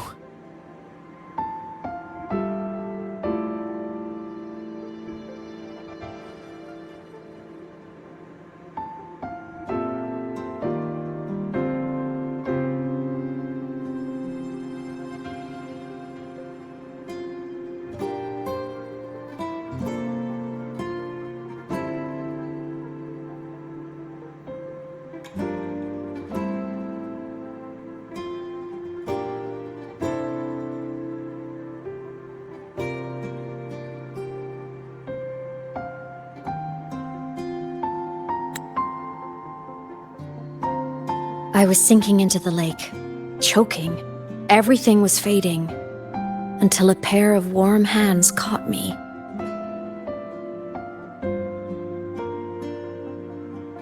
They held on tight and pulled me out. And when I opened my eyes, I saw you.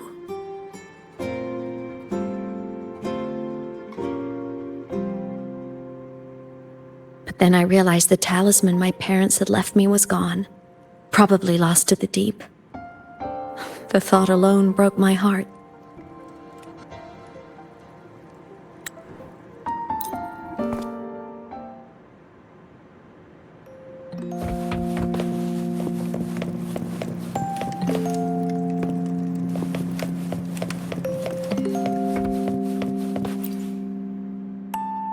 This cat stuffy he gave me is so warm. I love cuddling it when I sleep. Feels like he's right there with me.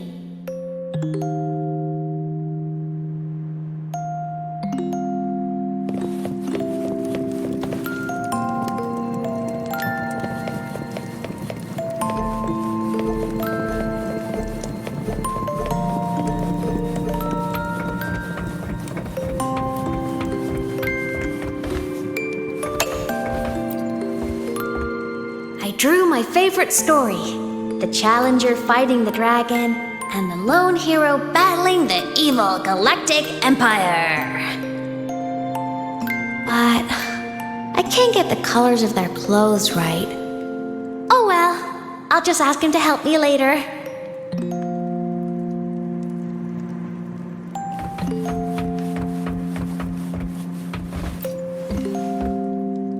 Oh no! I forgot to save my game! That was my best score ever.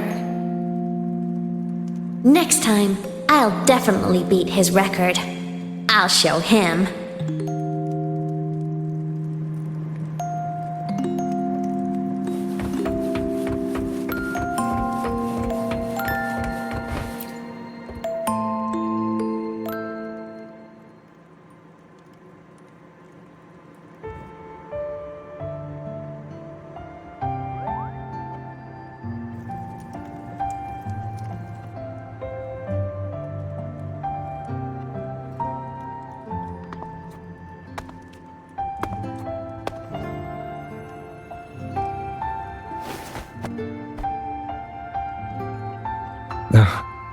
Ameath, what's wrong?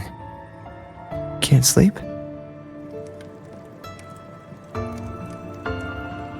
Are you sad right now?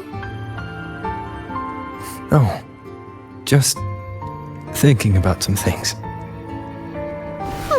You're lying. You are sad. You see right through me, huh? I'm not sad. I just...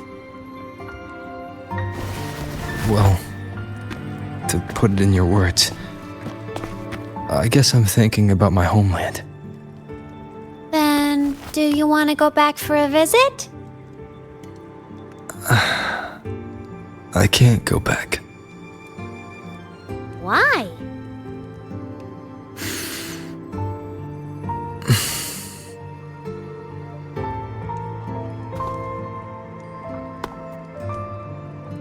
Can I tell you a secret?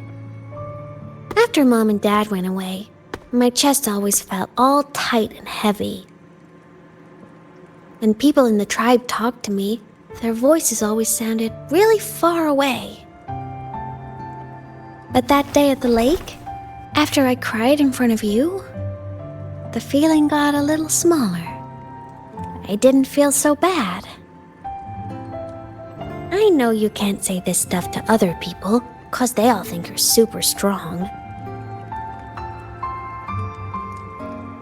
But I'm just a kid, and I don't think you're that strong. So, if you need to cry, you can cry with me.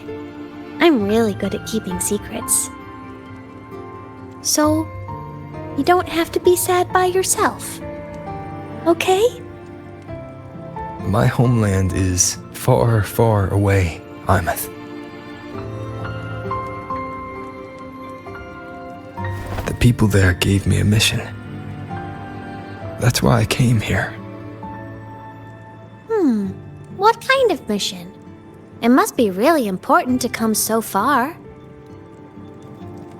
It's complicated. Too complicated for you right now. Then just pick a simpler way to say it. I'll listen really carefully.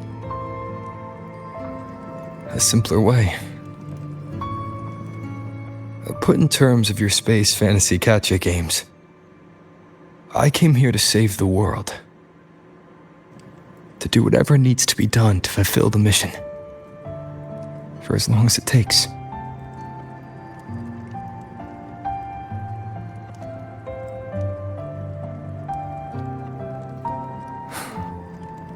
But was it the right thing for me? Because one day, I realized I would never return home. I couldn't stop thinking about that faraway place. More than I ever had before. In what you'd call dreams, I'd go back, stand there, just stare at what I once called my homeland. Even if staring didn't change a thing. Even if it was pointless. Oh, I see. You miss home.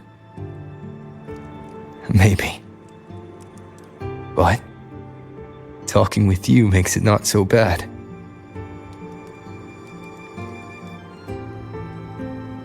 There's still a lot I have to do in this world.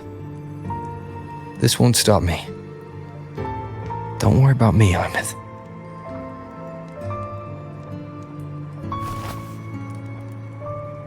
Yeah? I'm your family too. Until you find your real family and can go back to your homeland, I'll be right here with you. Sounds good. Thank you, ameath.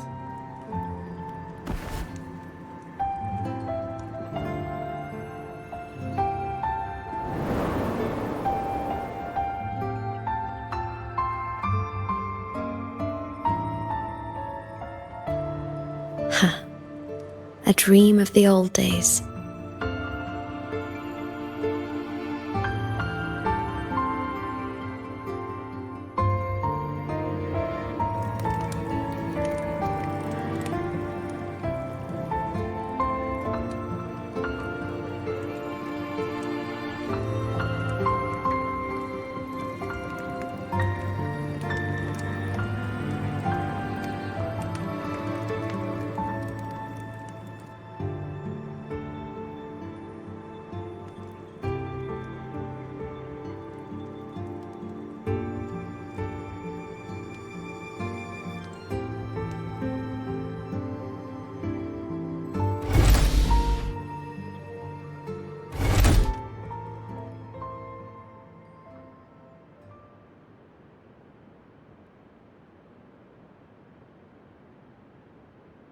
Homeland.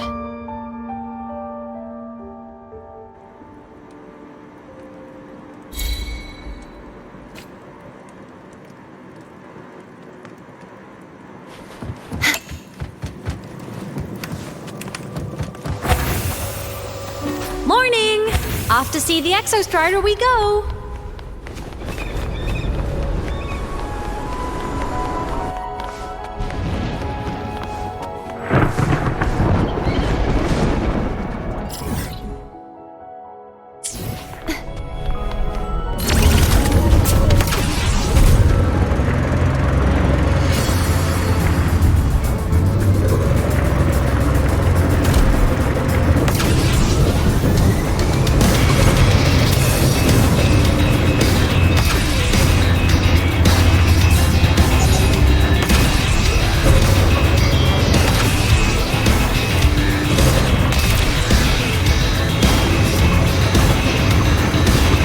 The Exostrider is surrounded by water.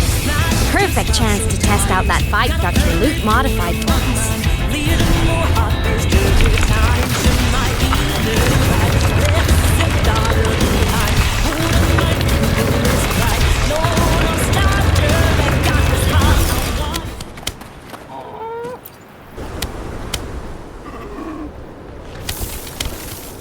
Are you ready for the end?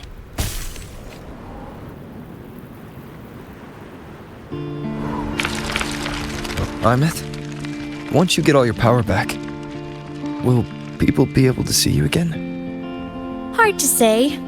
There's no precedent for my situation. It's all just theory. But what if it works? What would you want to do then? Haven't decided, but I'm definitely going on a proper tour of the Academy. If that happens, can you come with me?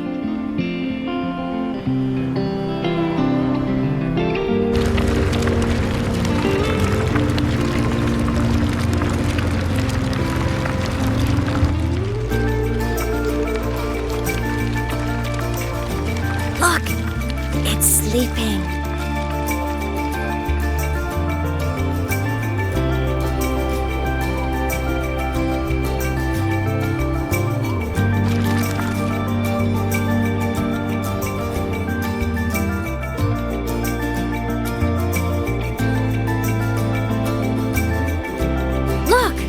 We've reached the Exostrider's feet. Once I find more pieces of my existence here, I'll be strong enough to face Sigillum. We take that thing down, and this is all over. All right, let's race full speed ahead to the finale!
Straight for the Exostrider. I have to catch up and get Ameath back.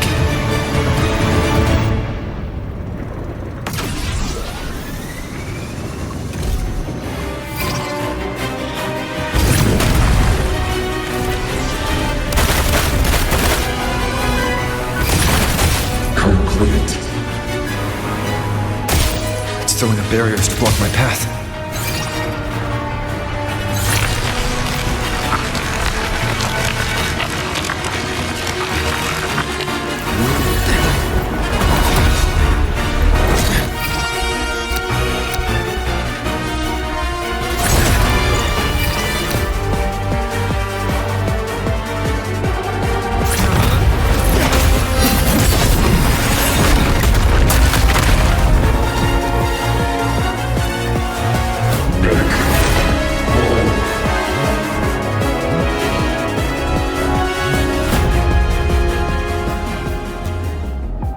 Need to find a way out of here first. Sigillum isn't just after the reactor core. It's targeting my frequency and Ameath's piloted control of the Exostrider as well. What exactly is it planning?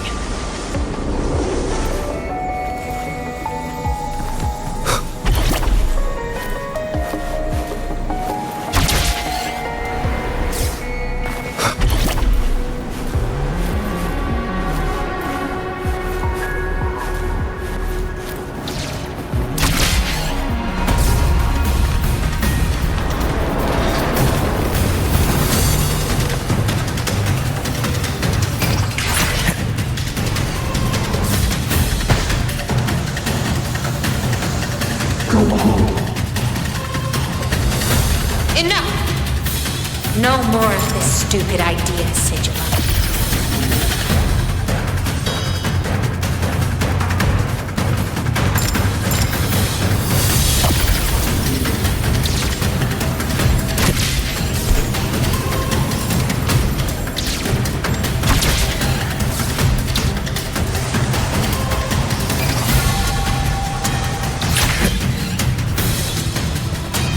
Ameath!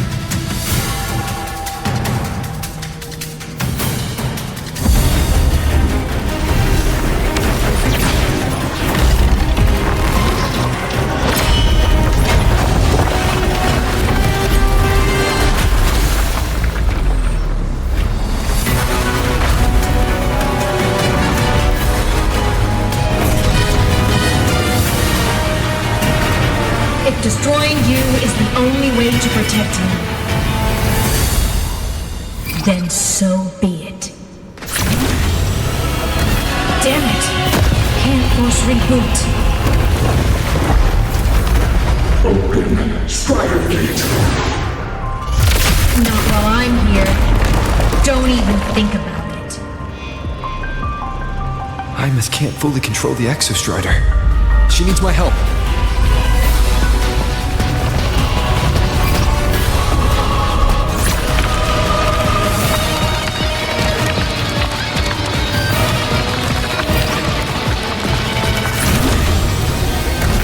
Ameath is doing everything she can to keep Sigilum away from me. And then there's the Strider Gate. There must be a connection.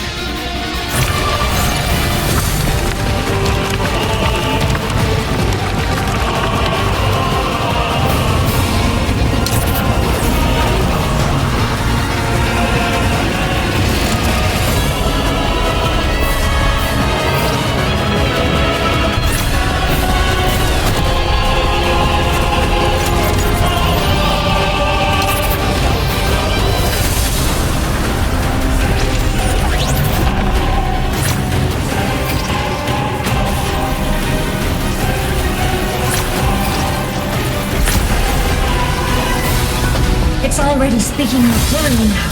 I can't let it drain any more of his frequency.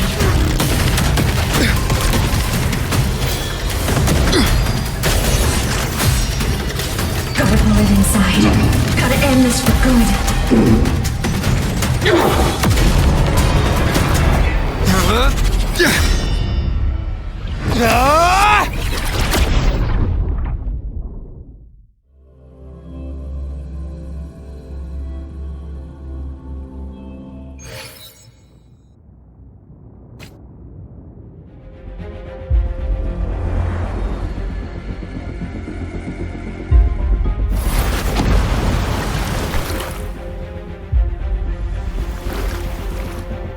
Are you alright, Ameath? All good. Inside the Exostrider, I'm the one in control. Go home.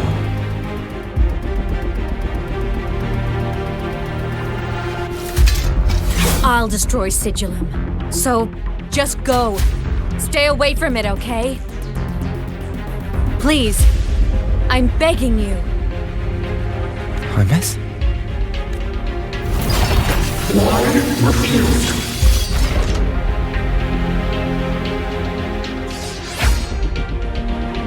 So lonely.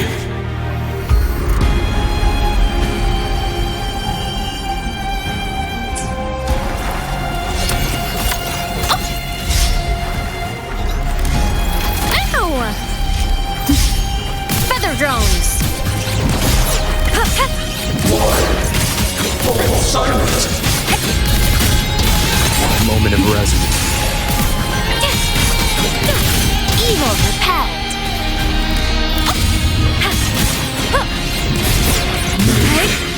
Sing your heart out! Ow! Ghosts don't feel pain.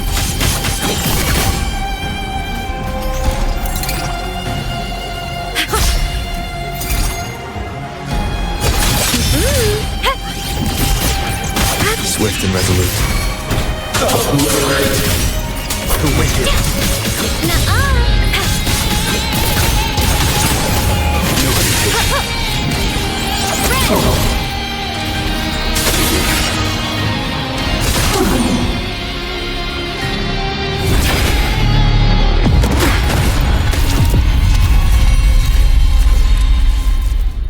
Obey the Strider Gate.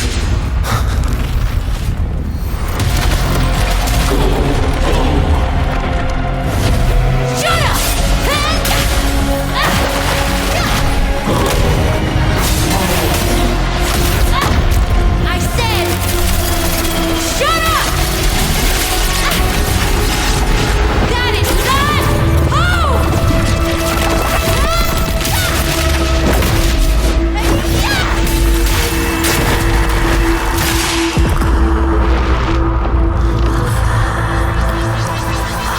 won't allow anyone.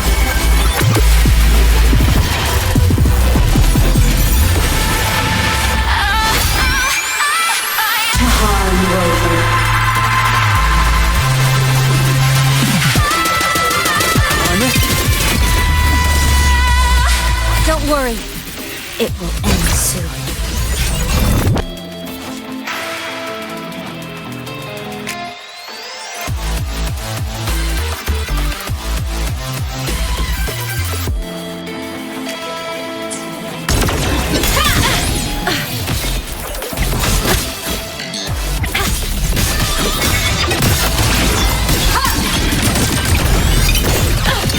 The world is mine to guard. Objective logged.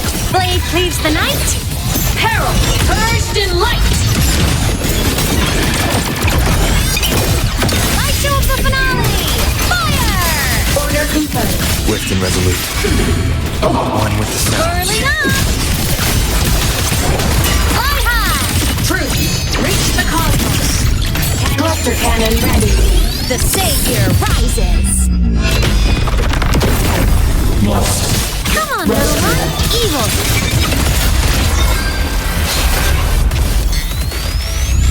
This fabricated dome shall melt away.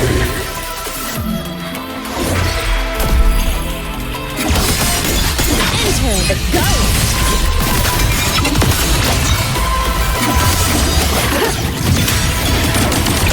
Enter on cue. Come on, little one. Come on. Line up tomorrow. Aim system. Soul sing in harmony. To the Savior's victory.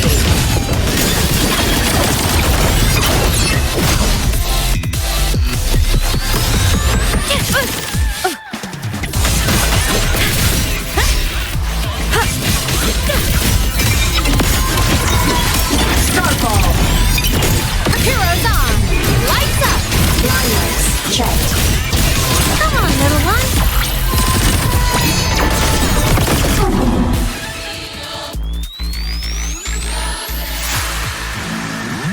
This mission has become an eternal shackle.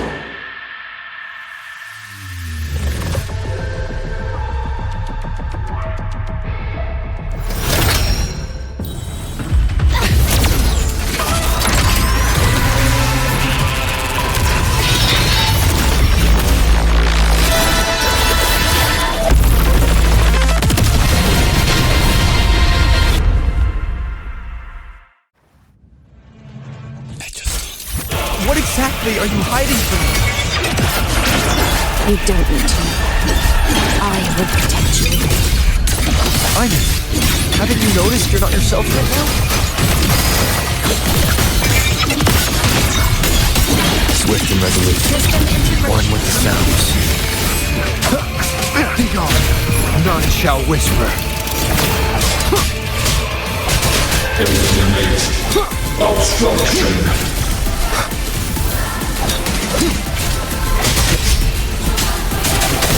Blade cleaves the night. Peril purged in light. Body limit unlocked. The Savior rises. Hey, come on, little one.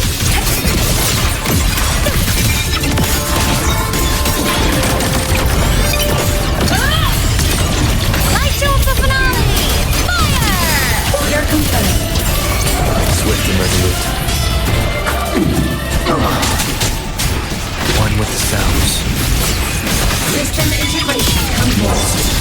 Solar flare. Propulsion mode. Target destroyed. Soul sing in harmony. To the Savior's victory. Recalibrating.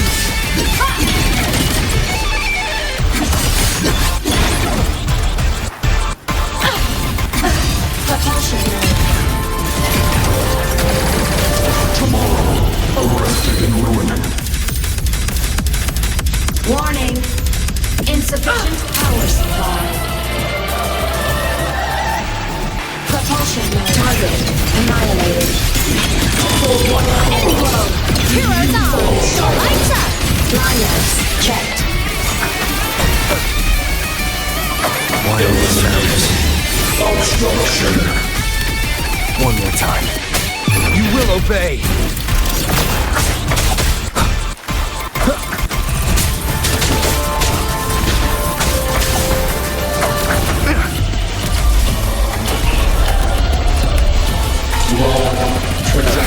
That timing. Whirling up! The world is mine to guard. Objective lost. Swift and resolute. Be gone! Eliminate obstruction.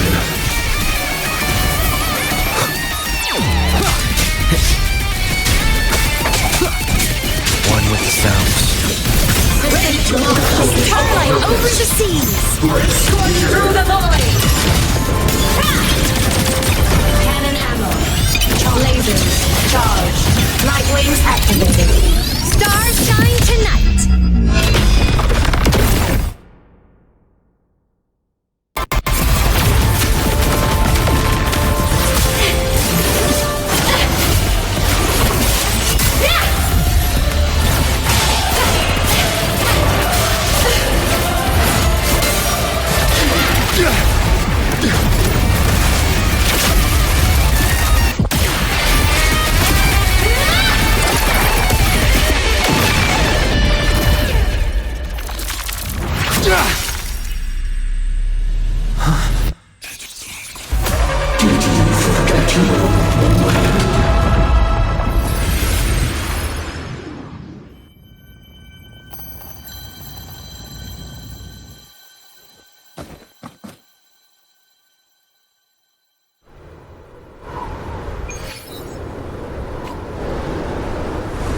Ameath and Sigilum are gone.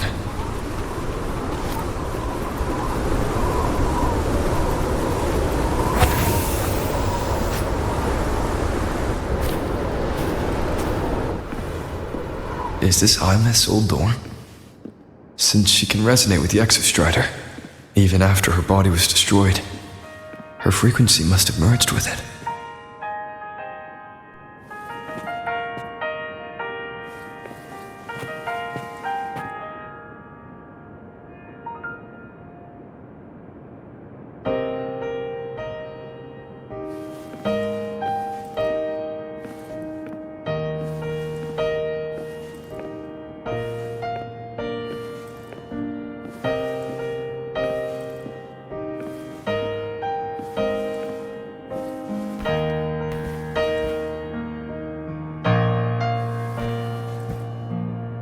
Isn't it so incredible? We're here sharing the same time and space. In your eyes, the stars look like thousands of bright stars. I've gazed at for thousands of times.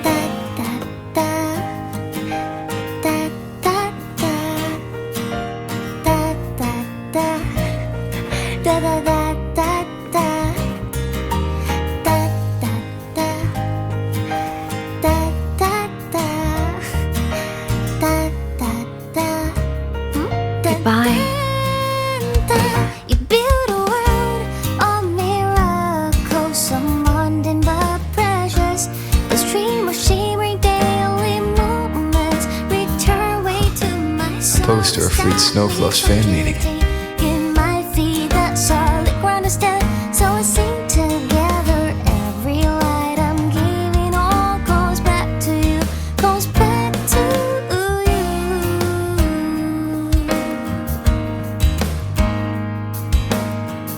A photo album.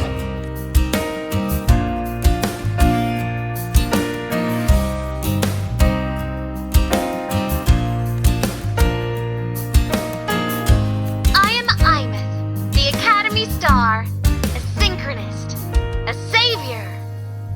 Please, Don't look look at for me.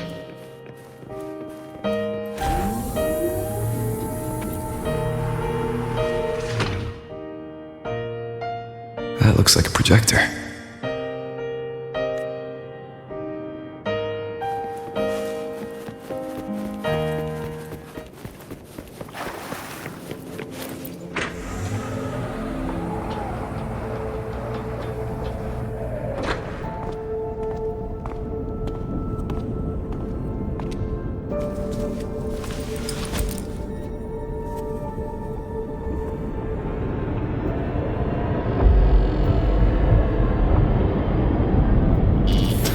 piloting the Exostrider. Huh. It doesn't matter to me.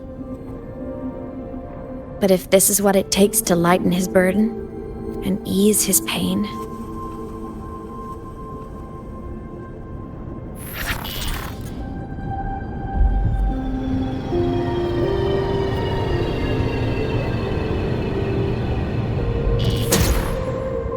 Saving the world. Huh. Nothing but a pair of shackles. Heavy, eternal shackles.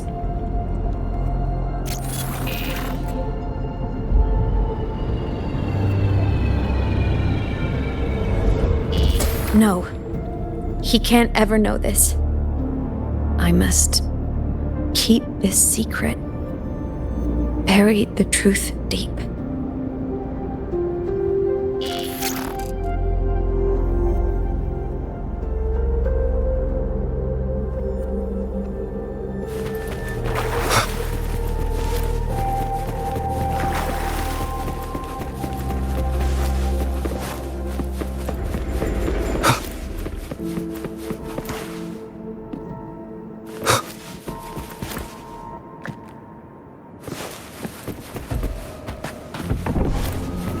Why?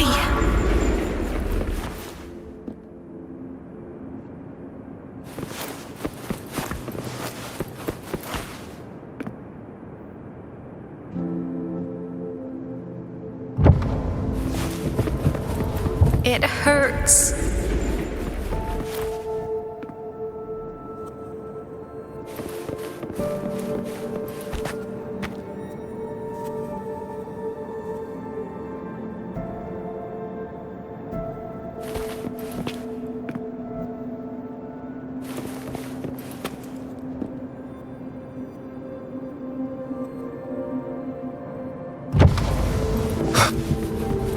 What should I do?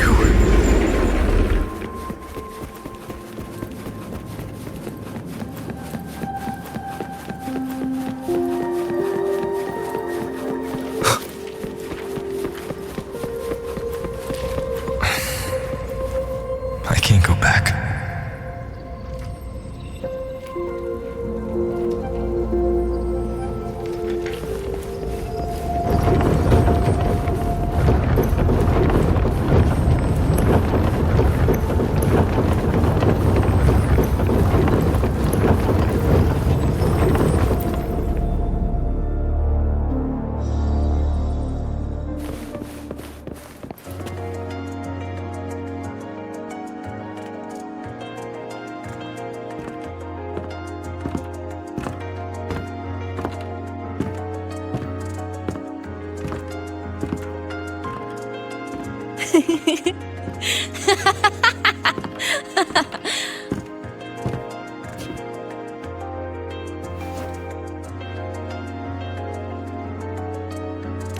Oh, are you talking to me? I just heard the most hilarious story. Couldn't help myself.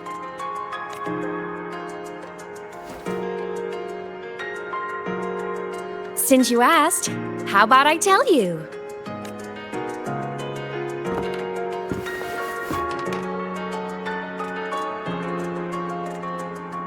Once upon a time, there was a black cat who set out to save the world. Why? Because everyone told the cat it was a savior. The cat didn't get it. When it opened its big golden eyes, it was just stuck in this tiny cardboard box. And inside that tiny box, it was crammed full of even tinier little creatures. The cat was shocked. It had to tiptoe around, careful not to step on anyone. These tiny creatures, even living in their tiny box, had so much misery, so many disasters, constantly just waiting for the other shoe to drop. Please save us, they begged the cat. And of course, the cat agreed. Even if they hadn't asked, the cat would have helped anyway, because that's who the cat believed it was, a savior. And so the cat took up its sword. Always fighting, always talking, always roving. Saving the world over and over. Until one day, it realized the cardboard box had been sealed shut.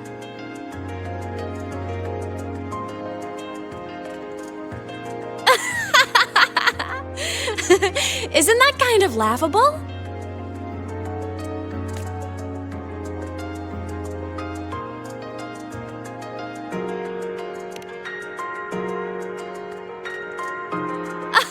Where's your sense of humor? Isn't it absurd? The sheer ridiculousness of everyone ignoring the fact that it's just a cat. But in such a laughable story, somehow everyone else gets to be happy. The ones who relied on the cat, the ones who hated the cat, they all got exactly what they wanted.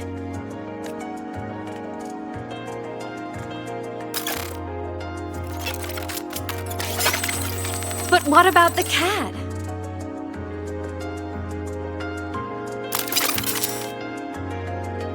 It wants to go home, but no one remembers.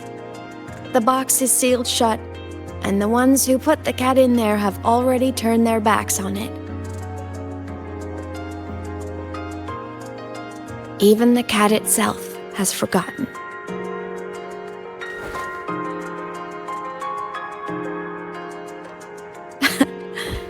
Isn't that so absurdly laughable?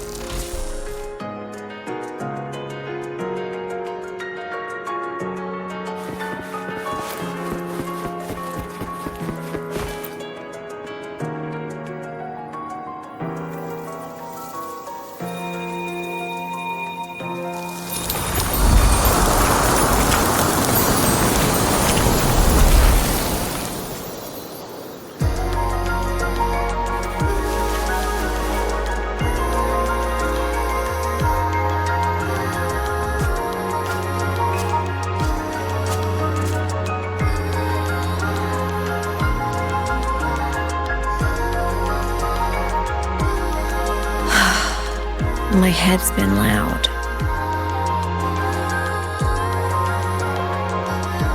There's this question that just spins and spins up. I still don't have the answer.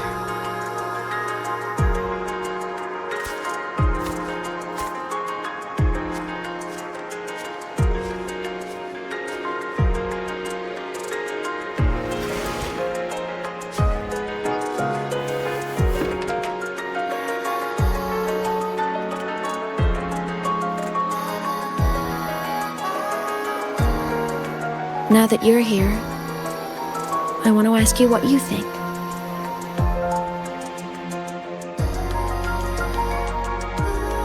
That person is my family.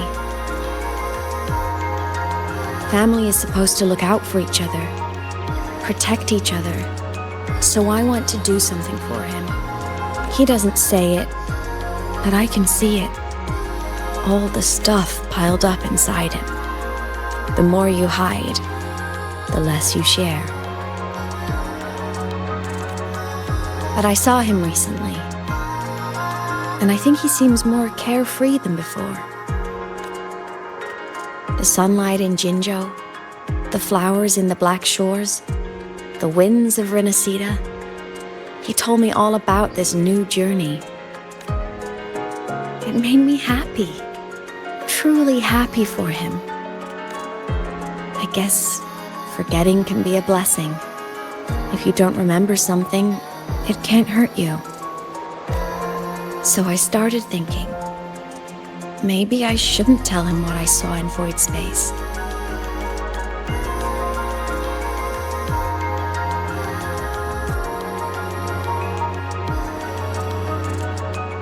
All that pain he carried about his home, it's gone now. Why bring it back?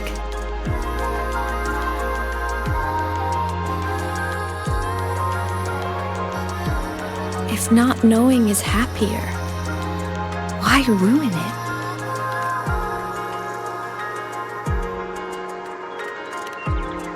Even if the truth destroys that happiness, I can't.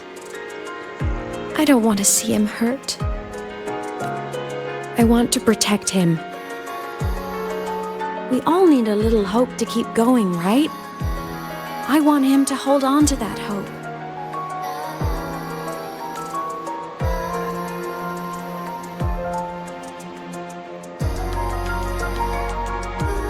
What Sigillum said is unnecessary. It's been feeding on his frequency, trying to complete itself, spouting things that should have stayed unsaid, things that would ruin his peace.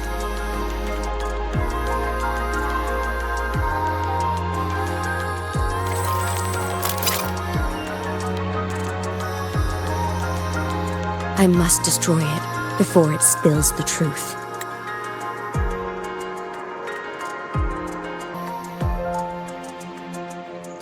Nothing truly matters, not even saving the world. But you have to believe what you're doing has meaning.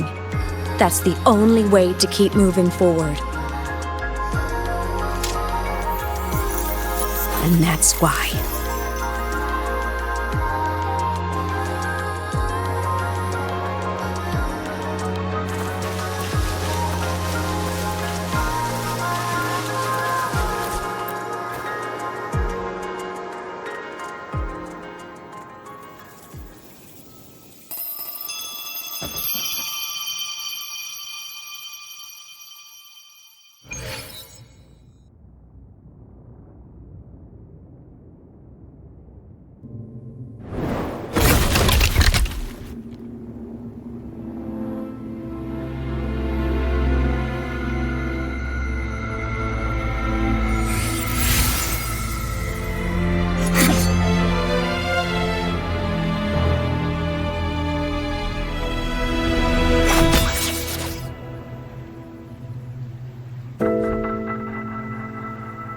Stop, ameath.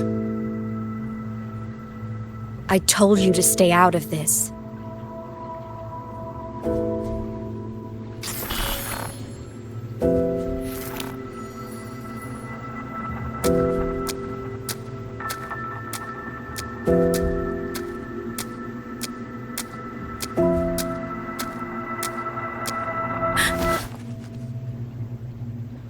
I know you did this for me, to protect my happiness, and I'm grateful.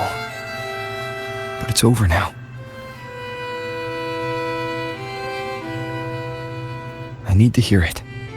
All of it. Whatever the truth is, it's my burden to carry. My choice to make.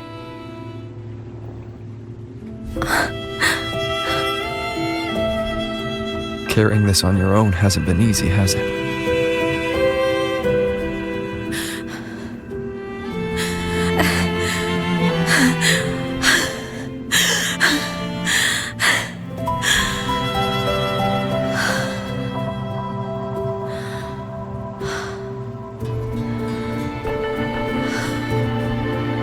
Do you really want this? Even if it changes nothing? Even if it only weighs you down? Things only weigh on us because they matter.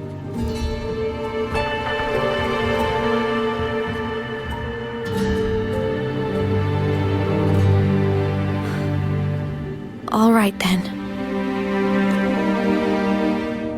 Back when we lived together, you once told me you'd come from a faraway place, that you were on Solaris to carry out a mission. Current research suggests the Exostriders and Sentinels were made with technology from the same civilization. I think that civilization is the faraway homeland you spoke of.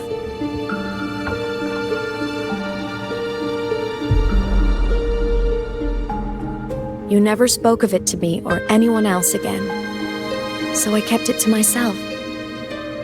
Until I died and slipped into void space as a digital ghost.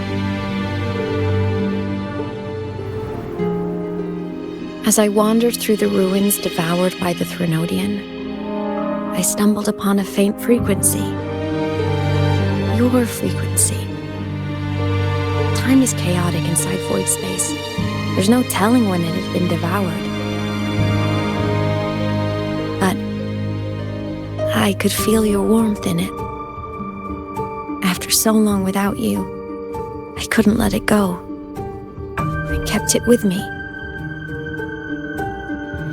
Guided by its strange connection to other frequencies, I traced my way through countless overlapping spaces until I found the remains of an exostrider. That was when I realized that exostriders were built to transport sentinels. They trekked through stars to deliver sentinels to Solaris, until, during one jump, the Threnodian Aleph 1 must have noticed them.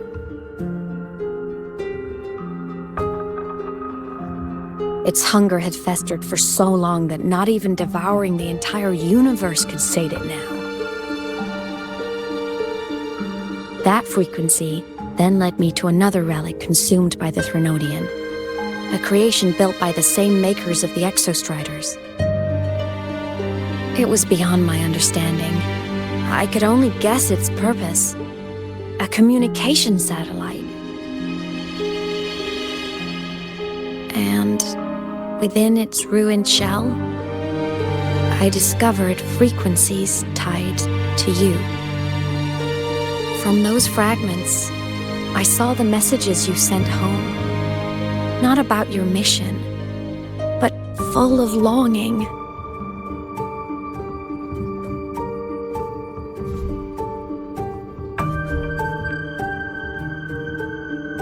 You said you wanted to go home, even if just to lay eyes on it one more time. But their reply was a rejection, because it wasn't part of your mission, because it was unnecessary. They were the ones who cut communications. They ignored every wish you had outside your mission. They forced you into this life of roving. And still, you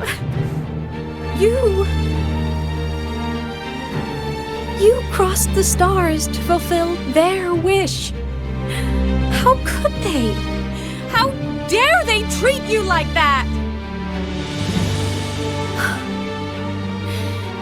In that moment, I was drowning in pain. I didn't know how to help you. I didn't know if I should tell you. I didn't know what future you'd even want. That's when your frequency I'd been carrying with me, it was corrupted by the void matter. It tore through my power, and Sigillum was born.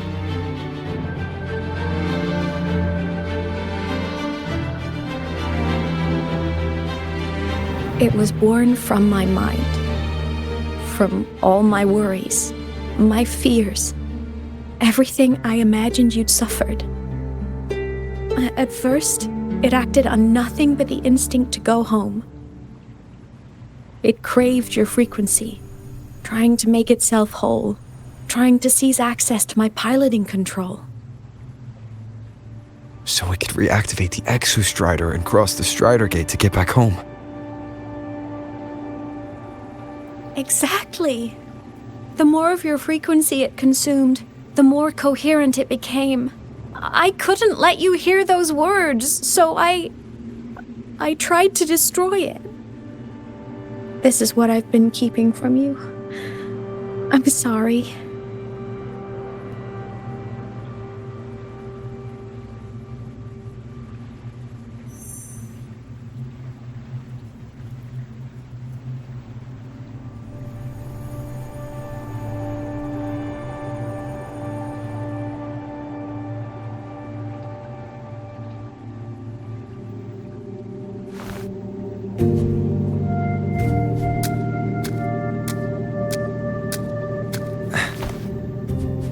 I'm glad you chose to tell me this, ameath. Hearing this, it's a lot to process. I'd be lying if I said it wasn't. I just need time to figure out my next move. This homeland of mine, even saying it feels strange to me. But don't worry. The journey I've had since losing my memories, the hope I found, that's mine to keep. No one can take that. Saving the world? I never saw it that way. The people and civilizations I met, they saved themselves. I was just there to help. Jinzhou soldiers fought through retroact rain till dawn. The Black Shore's bloom bearers ran themselves ragged across distant lands.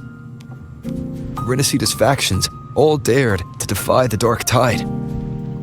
The High Roy's people never stopped reaching for the stars.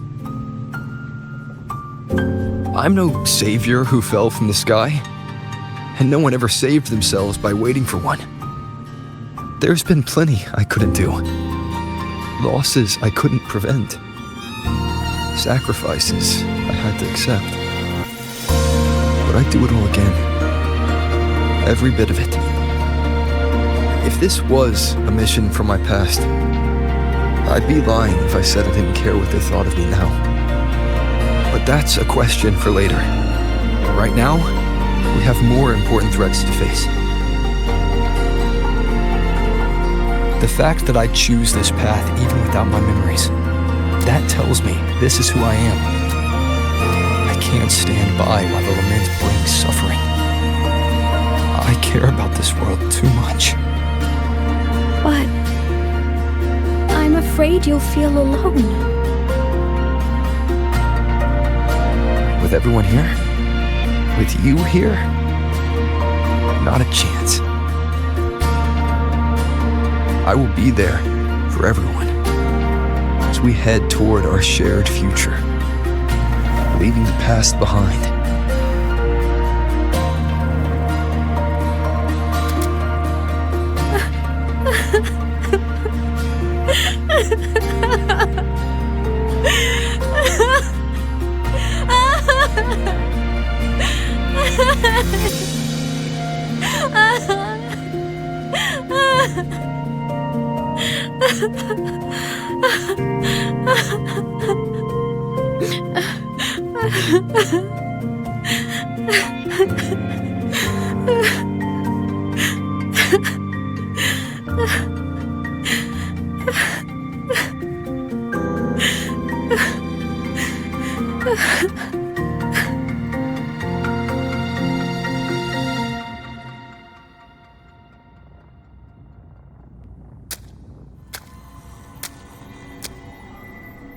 So, this is your choice.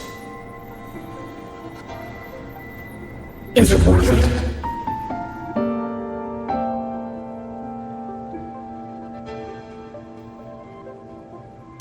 I know where I'm going now. That's what matters. Not where I started. Then keep going. No matter what.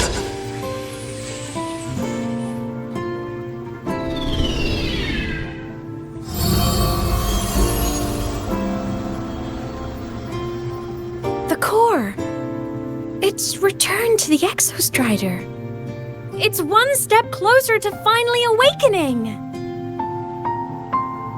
And you? Your power should be restored now that Sigillum is gone.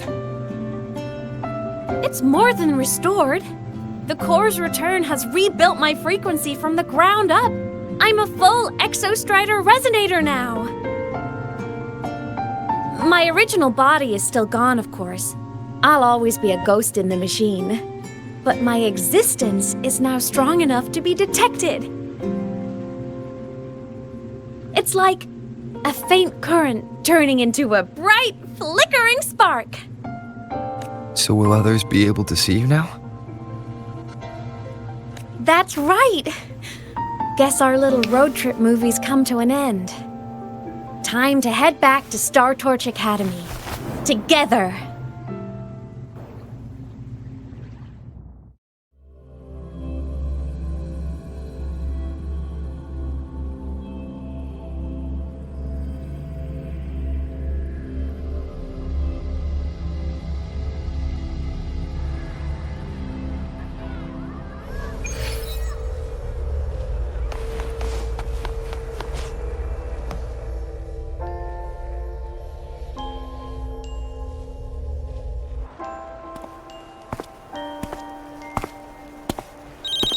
All good on your end, Golden Boy?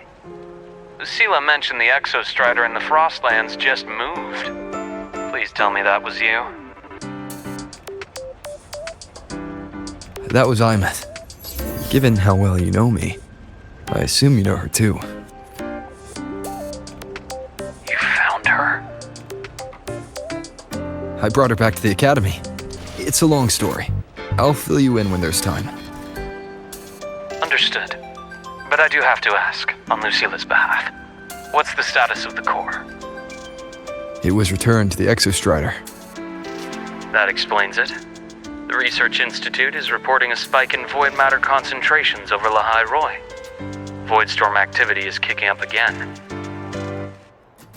Back when the reactor drive was in the sky, its annual self-diagnostics caused the Exostrider's greatsword pointed at the Threnodian to weaken. The Exostrider is probably running the same procedure now to integrate what you returned.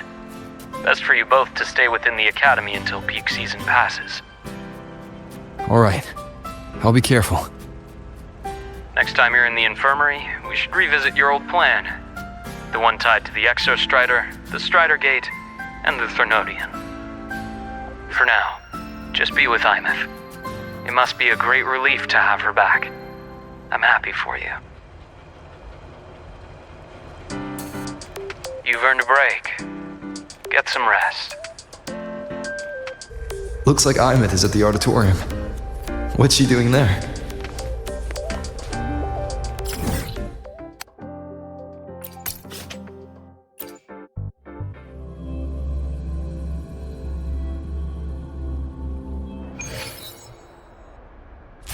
Heading to the testing field.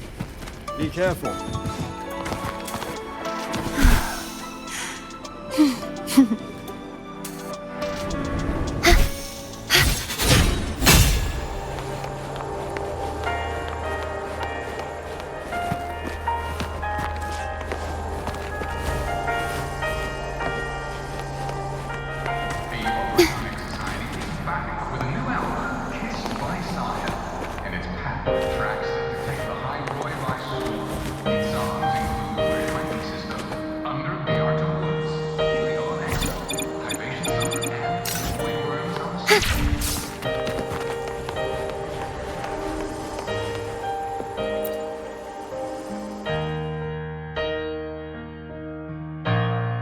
You know what?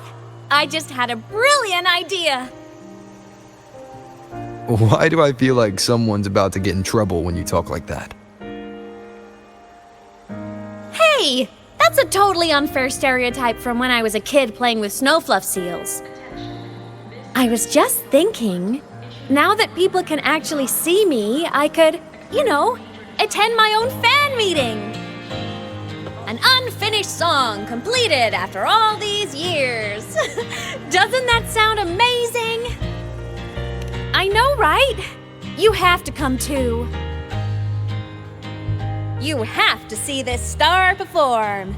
Forget all your worries for a night and just enjoy the young energy of Star Torch Academy.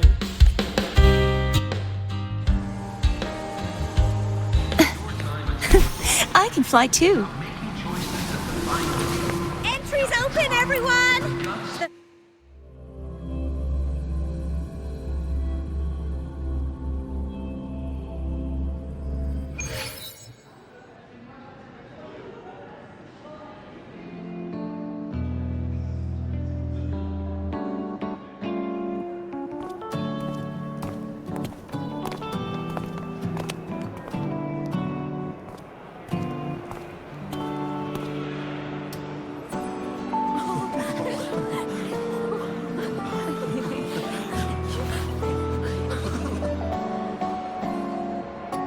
For years, the little website I threw together to post songs kept getting comments.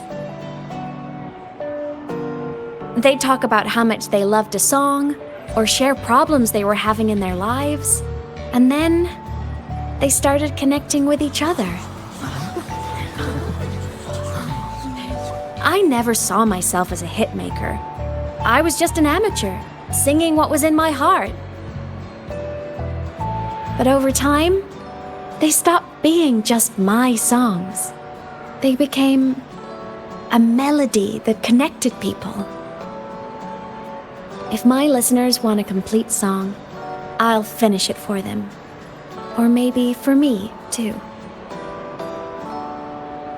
You really do care about the people of Lahairoi, don't you, Ameath? I guess I do now. Wouldn't have said that at the start, though. To be honest, I never had some grand passion. Before I became a ghost, I just wanted to live an easy, happy life and try a little bit of everything. And my whole I want to be a savior thing? Well, that was just me trying to copy you. But after I died, I had all this time.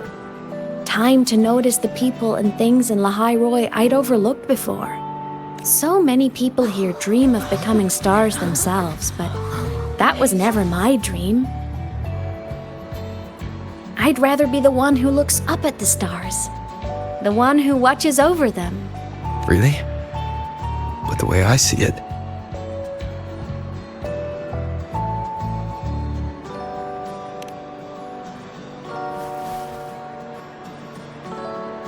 go on then, Ameath.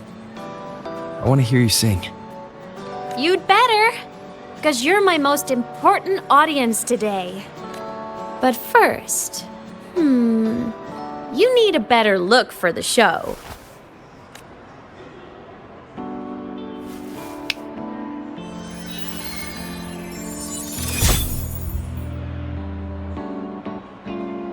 There, brand new, just like I remember you wearing. Looks good, right? A new place calls for a new look. This brings me back. I remember when you used to wear this around the academy.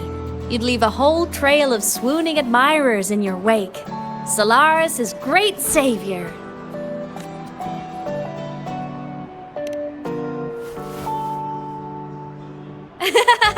What? Are you blushing? Since when is having charm a bad thing? Now, go grab that seat over there. Best view in the house. I scouted it myself back when I used to nap through lectures. As for me, it's showtime.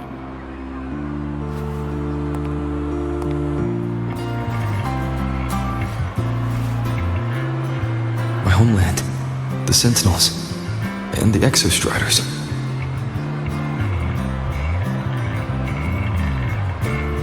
The Exostriders were built to transport the Sentinels. The wreck Ameath found in the Void Matter suggests not all of them made it through. Wreck's design matches the Exostrider here in Lahairoi, the one forced to go offline to stop the Thenodian. Their power should be comparable. So, why was one destroyed and devoured, while the other managed to stop the Thenodian and seal the Strider Gate with its greatsword? Where did that strength come from? There's a piece that's missing.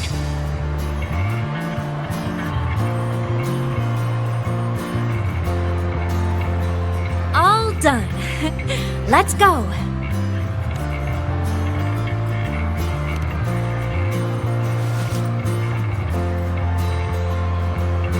Please, a little meet and greet? I used to host huge parties at the academy. So, where to next? A wander about the academy, just like we planned.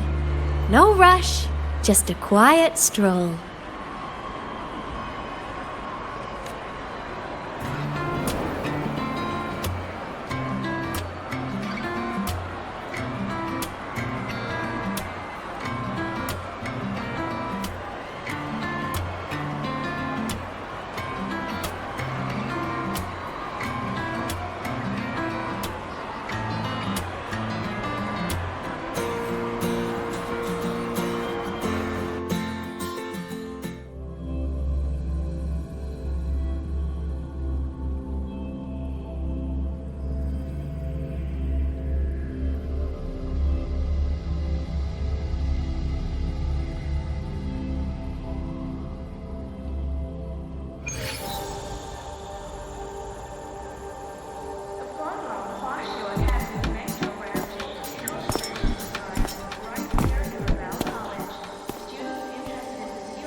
This is incredible. Having company like this?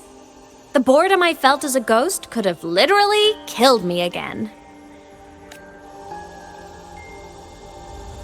Wanna go up top to feel the breeze?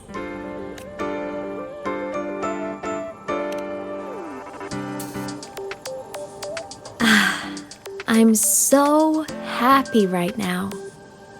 Really. Even a fake sky can hold such beauty.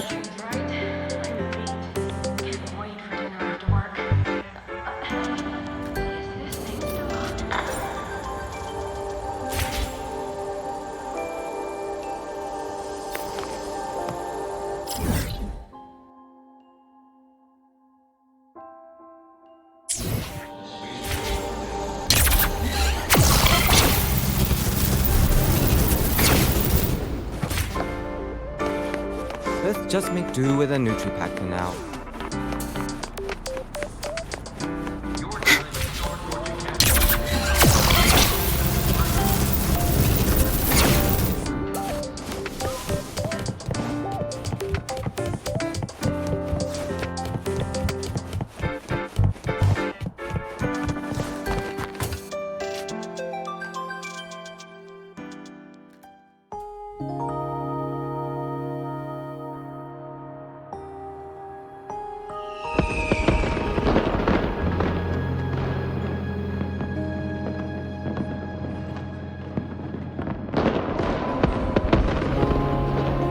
Now that your frequency is stable, what will you do next? Stay in Lahai Roy, maybe?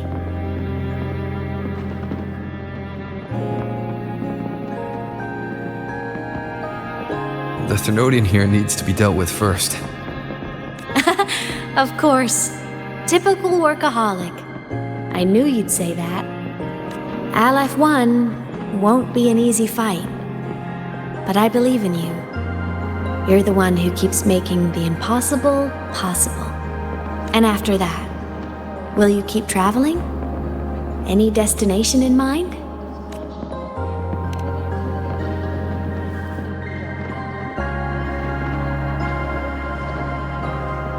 Of course. Take your time.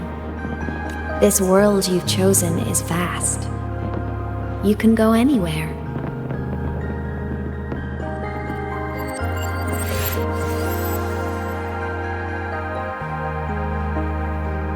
Are you leaving now?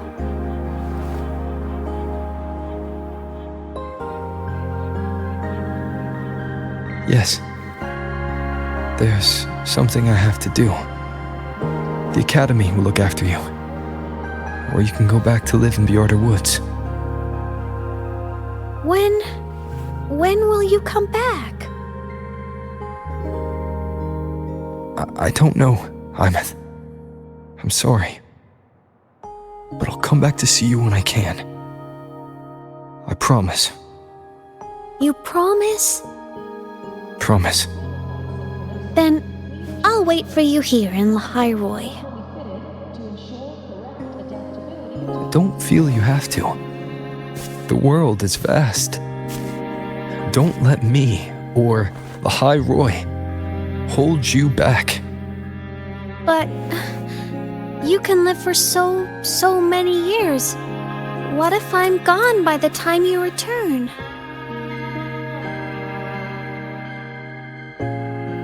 Sorry. I shouldn't have said that. You should go now. Ameath. Just go! I know you're worried. It's not fair. Why does it have to be you saving the world? You're always so exhausted, always getting hurt.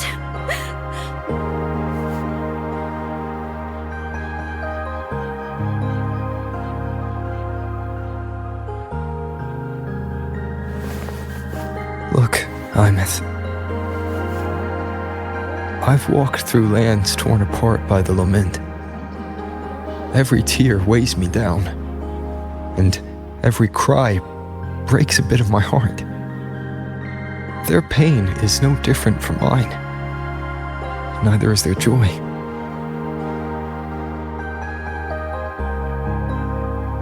So if I can help, I will. I have to. Then I'll be the one to protect you someday. You protect me.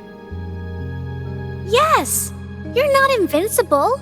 You get hurt, you get tired, you get sad. You're just like everyone else in this world.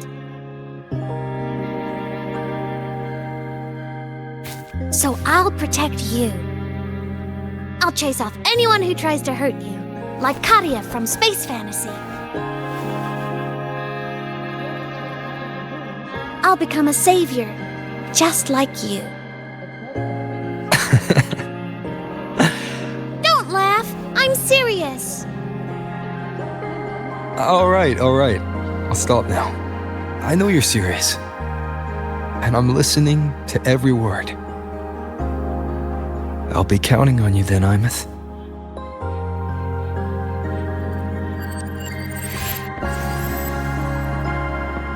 Tired? The frequency Sigillum took is coming back. It's not a great feeling. Abby's already helping me recover through the tacit mark. I'll be fine soon. Just close your eyes and take a nap. You deserve a little peace.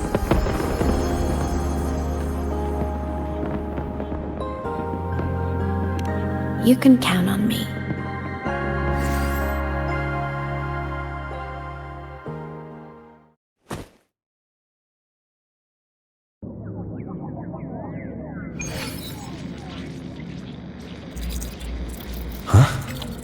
Why am I in control of Sigillum? Is it because I absorbed its frequency? Ameath's mind space is even more chaotic than last time.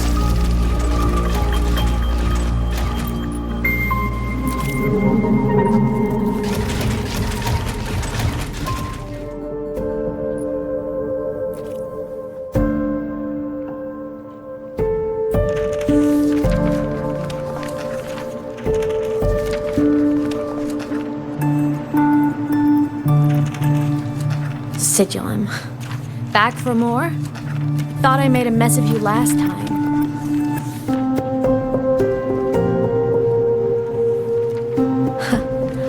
I can tear you apart 1,000 times, but you never really die, do you? Fine. You're going to sit there and listen to me lose it.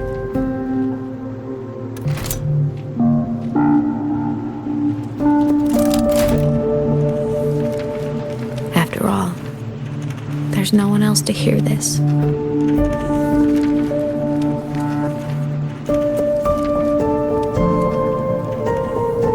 I can't speak or move. Was Sigillum incapable of speech back then? You know, I found something interesting in the Exostrider's reactor drive. A message left by my future self. Years ago, while sailing the stars towards Solaris, an Exostrider caught the attention of Aleph 1. Both of them tore through the Strider Gate, clashing in the caverns deep below. The Exostrider has combat features, but it was still no match for Aleph 1. Its body was shattered, energy nearly depleted, and void matter kept pouring through the Strider Gate. Aleph 1 kept pushing, desperate to squeeze its whole disgusting bulk into this world. It was almost successful. It would have ended everything. But then a girl named Ameath emerged from inside the Threnodian itself. The great savior, making her dramatic entrance at the final moment. The Exostrider watched her touch its great sword, the one pinning the Threnodian. Their resonance sent a surge of power back into the reactor drive. It turned the massive blade, forcing the Threnodian back through the Strider Gate and driving a seal over it. But the human girl who had resonated with the Exostrider? she was dragged through the Strider Gate with the Threnodian, vanishing from Solaris forever. Ameath was the key? She helped the Exostrider seal the Threnodian? I was shocked at first, but the moment I stepped into void space, it all made sense. This distorted black hole of a realm where time and space are warped. It appeared when the Threnodian came to Solaris. Anything lost inside can exist in multiple moments at once. Things caught in it can be thrown into junctures of time they were never part of.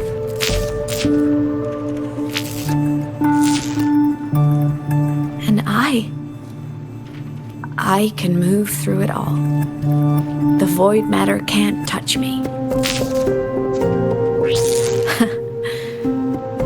Do you have any idea what this means? Ameath, where is this going? It means I can use it to go back. Back to the very moment Aleph 1 descended. Time, cause, effect. A perfect closed loop. But my meeting with him all those years ago, that wasn't the cause. It was the effect. Only by resonating with the Exostrider and dying as a synchronist all those years ago could I later become the Exostrider's true resonator as a digital ghost. And only in this form could I cross void space, return to the past, and power the Exostrider to save Lahai Roy. And only because Lahai Roy survived could he have ever come here, rescue my younger self, and let me grow up here to become the chosen synchronist in the first place.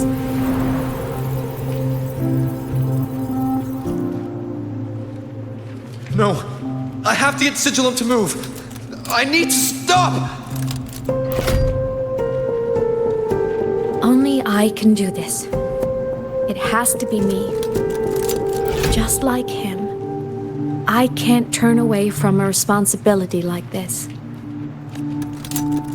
There's just one thing. One last push. Just one more time. I want to.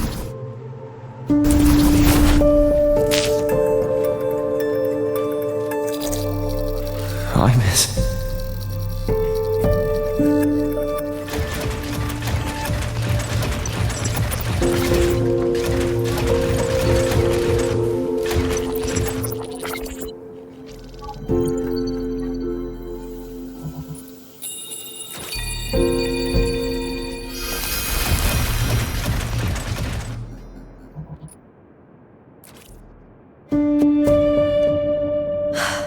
For over 10 years now, I've tried the same thing.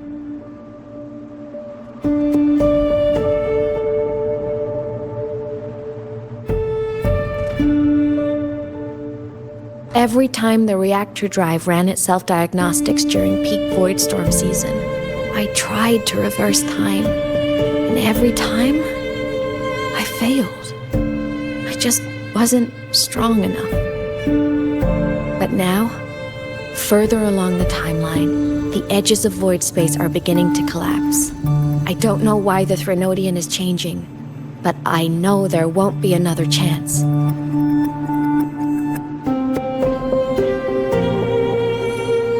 I have to make the jump now, during this peak season, while void space is still stable.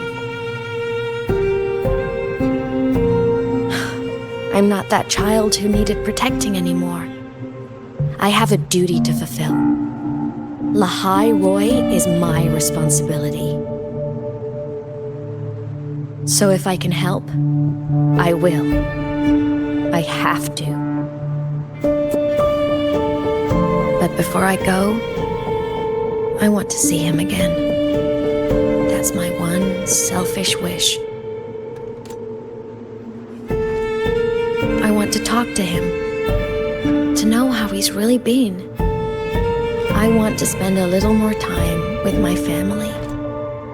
I was always afraid that when he finally discovered the truth about himself, he'd feel so alone.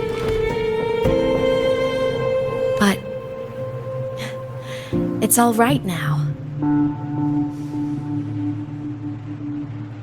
He told me about his journey after losing his memories. It was meaningful. He met people who care for him, who miss him, people he formed connections with. So even knowing the truth about his homeland now, he won't be alone. He has a reason to keep living. That's enough for me. Now I can finally let go.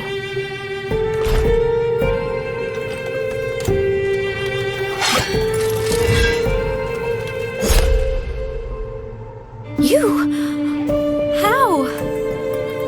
Ameath, don't you dare decide this by yourself! You're the one who taught me that my pain is no different from anyone else's. I can't turn my back on the responsibility I have.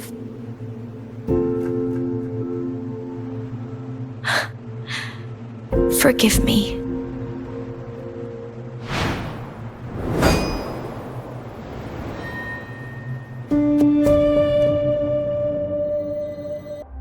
Ameath!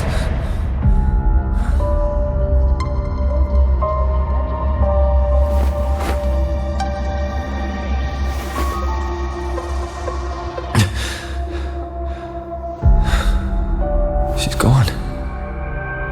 This is the piece I was missing. Luke said the core's self-diagnostics would trigger peak Voidstorm season. She knew. When she returned to the core, she already knew. She's been waiting for this moment. Waiting to travel back in time. The lake in the Frostlands. The void matter is densest at its depths. If I'm lucky, I can find a way into void space from there. I can still catch up to her. I have to move now.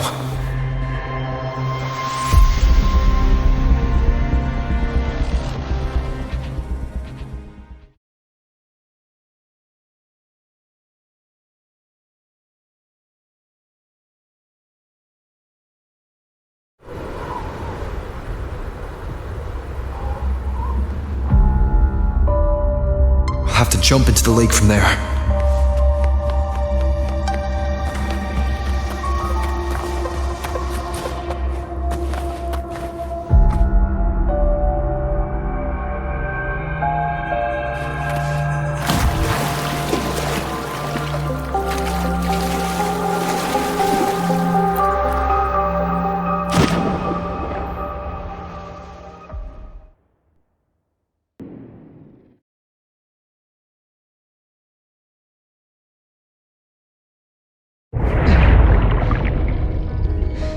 Don't go! Huh? This can't be the only way.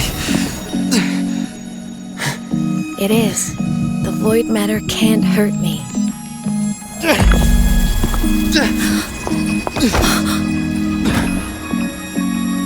Don't try to save everyone on your own. This time, you have to trust me. No. If you do this, there's no coming back. The Strider Gate will shut you out forever. This is the only way. The loop will close. And the Hyrule will survive. Ameath! And we will find each other in the Frostlands. To the very edge of the starry ocean, if the nets are meant to fall apart, I will get sad. You are for all time. Voyage, may your path be clear. May you get where dreams are all crystallized. Please, crack a little smile. You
We had our time, short as it was, but it mattered.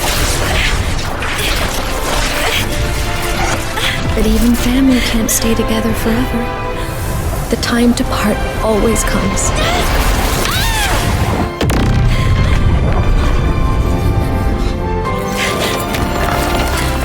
I've long come to terms with this responsibility.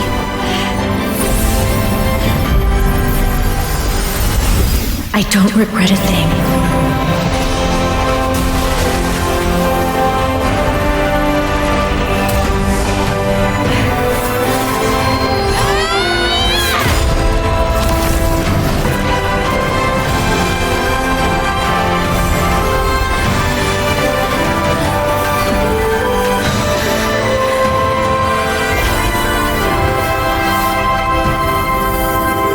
But still.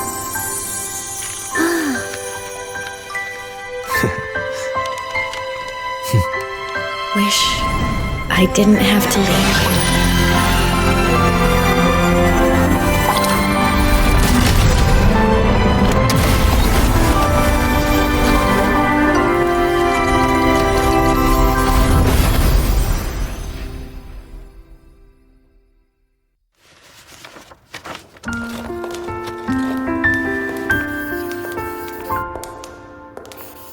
So, what kind of person do you want me to be when I grow up? A teacher? A scientist? A singer? Which should I choose? Maybe a model? Oh, a pastry chef? Oh, what about an animal caretaker?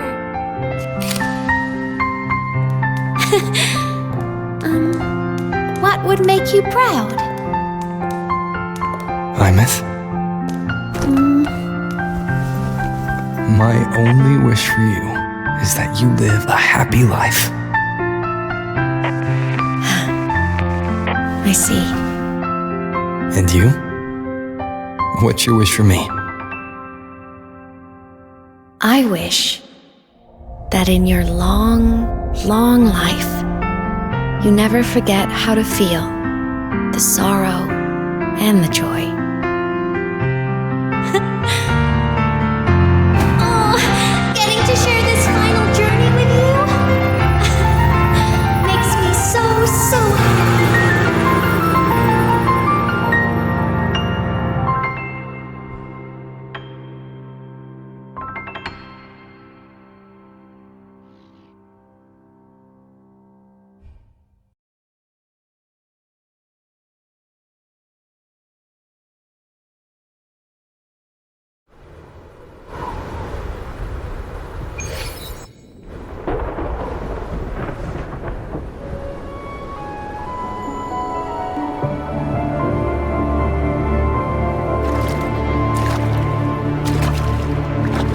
Said someone lifted her from the lake when she was a child.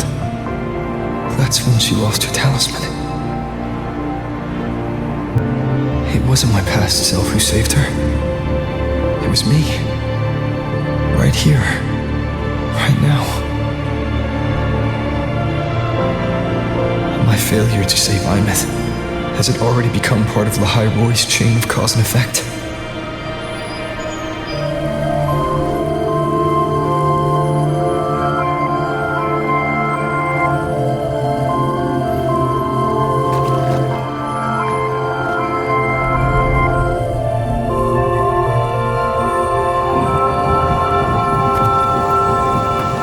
There's still a way. I can't give up here.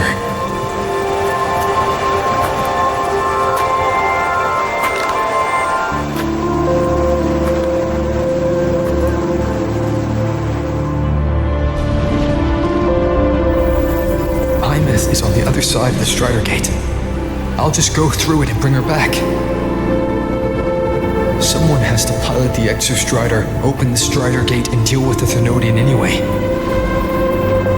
I'll do it. The odds are slim, but they're not zero.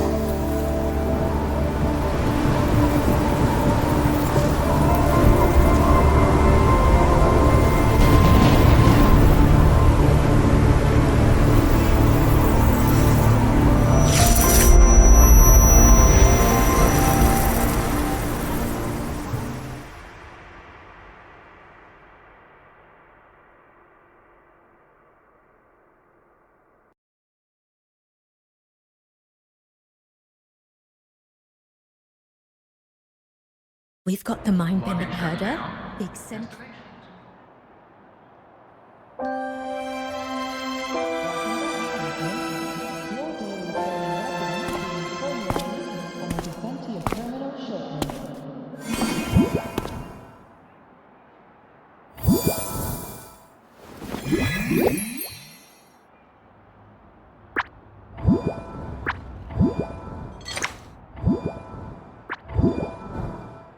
It touched the talisman, then ran away.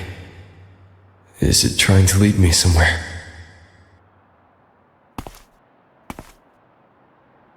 That direction. It's the Synchrolink training grounds. What's wrong? The simulation pod won't open? Seems so. It bugged out with an emergency error and just locked down. Maintenance is on the way. But it's showing it's occupied. Class just started. No one could have gotten in yet.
Ameath?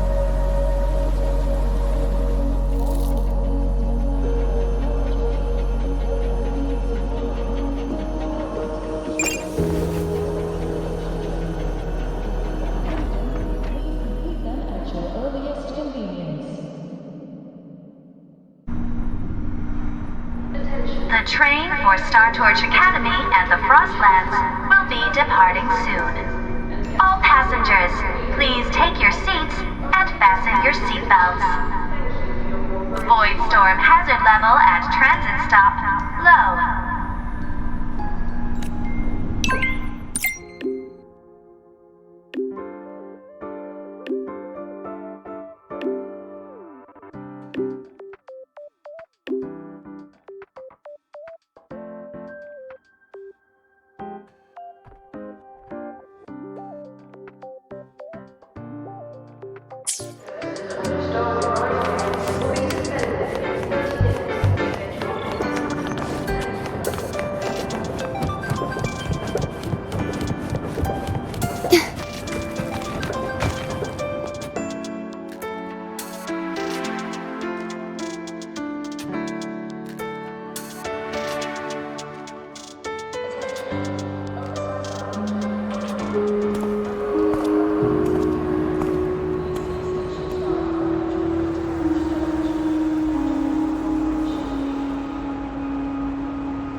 that this is her paper plane.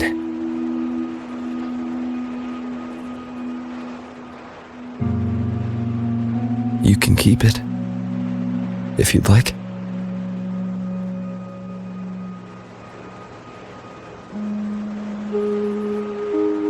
I know you're not Ameath. You're only a piece of what she left behind, kept alive by this talisman.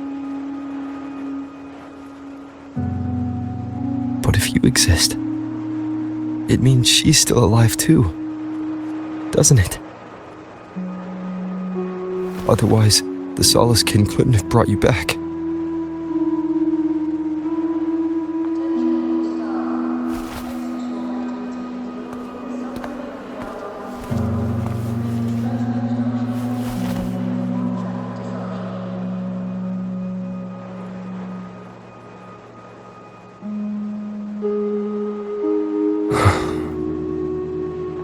So, it wasn't for nothing. If I hadn't gone looking for ameath, I never would have found this talisman. And you wouldn't be here at all. Luke told me you're a piece of her, a thread that might still tie her to this world. If I follow it, maybe I can find where she is.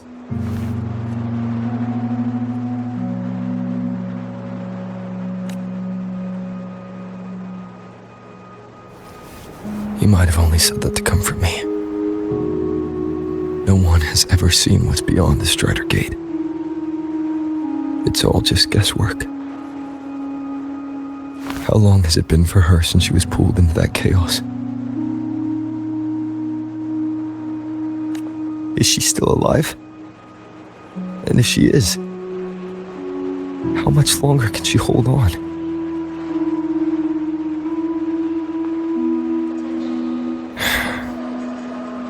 I don't know.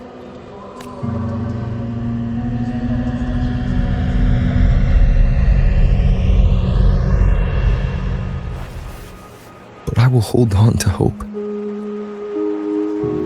Because the world she saved is so full of it. So peaceful. And so beautiful.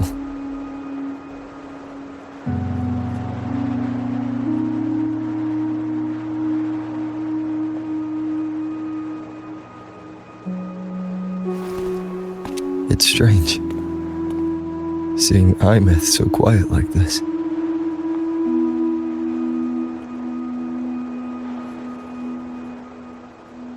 I will cross the Strider Gate and bring you home.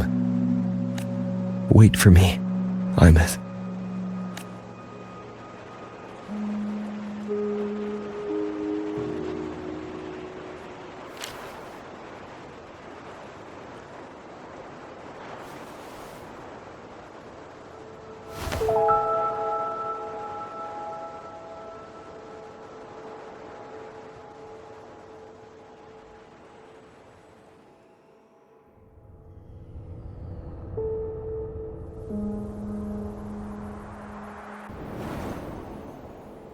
Don't be sad.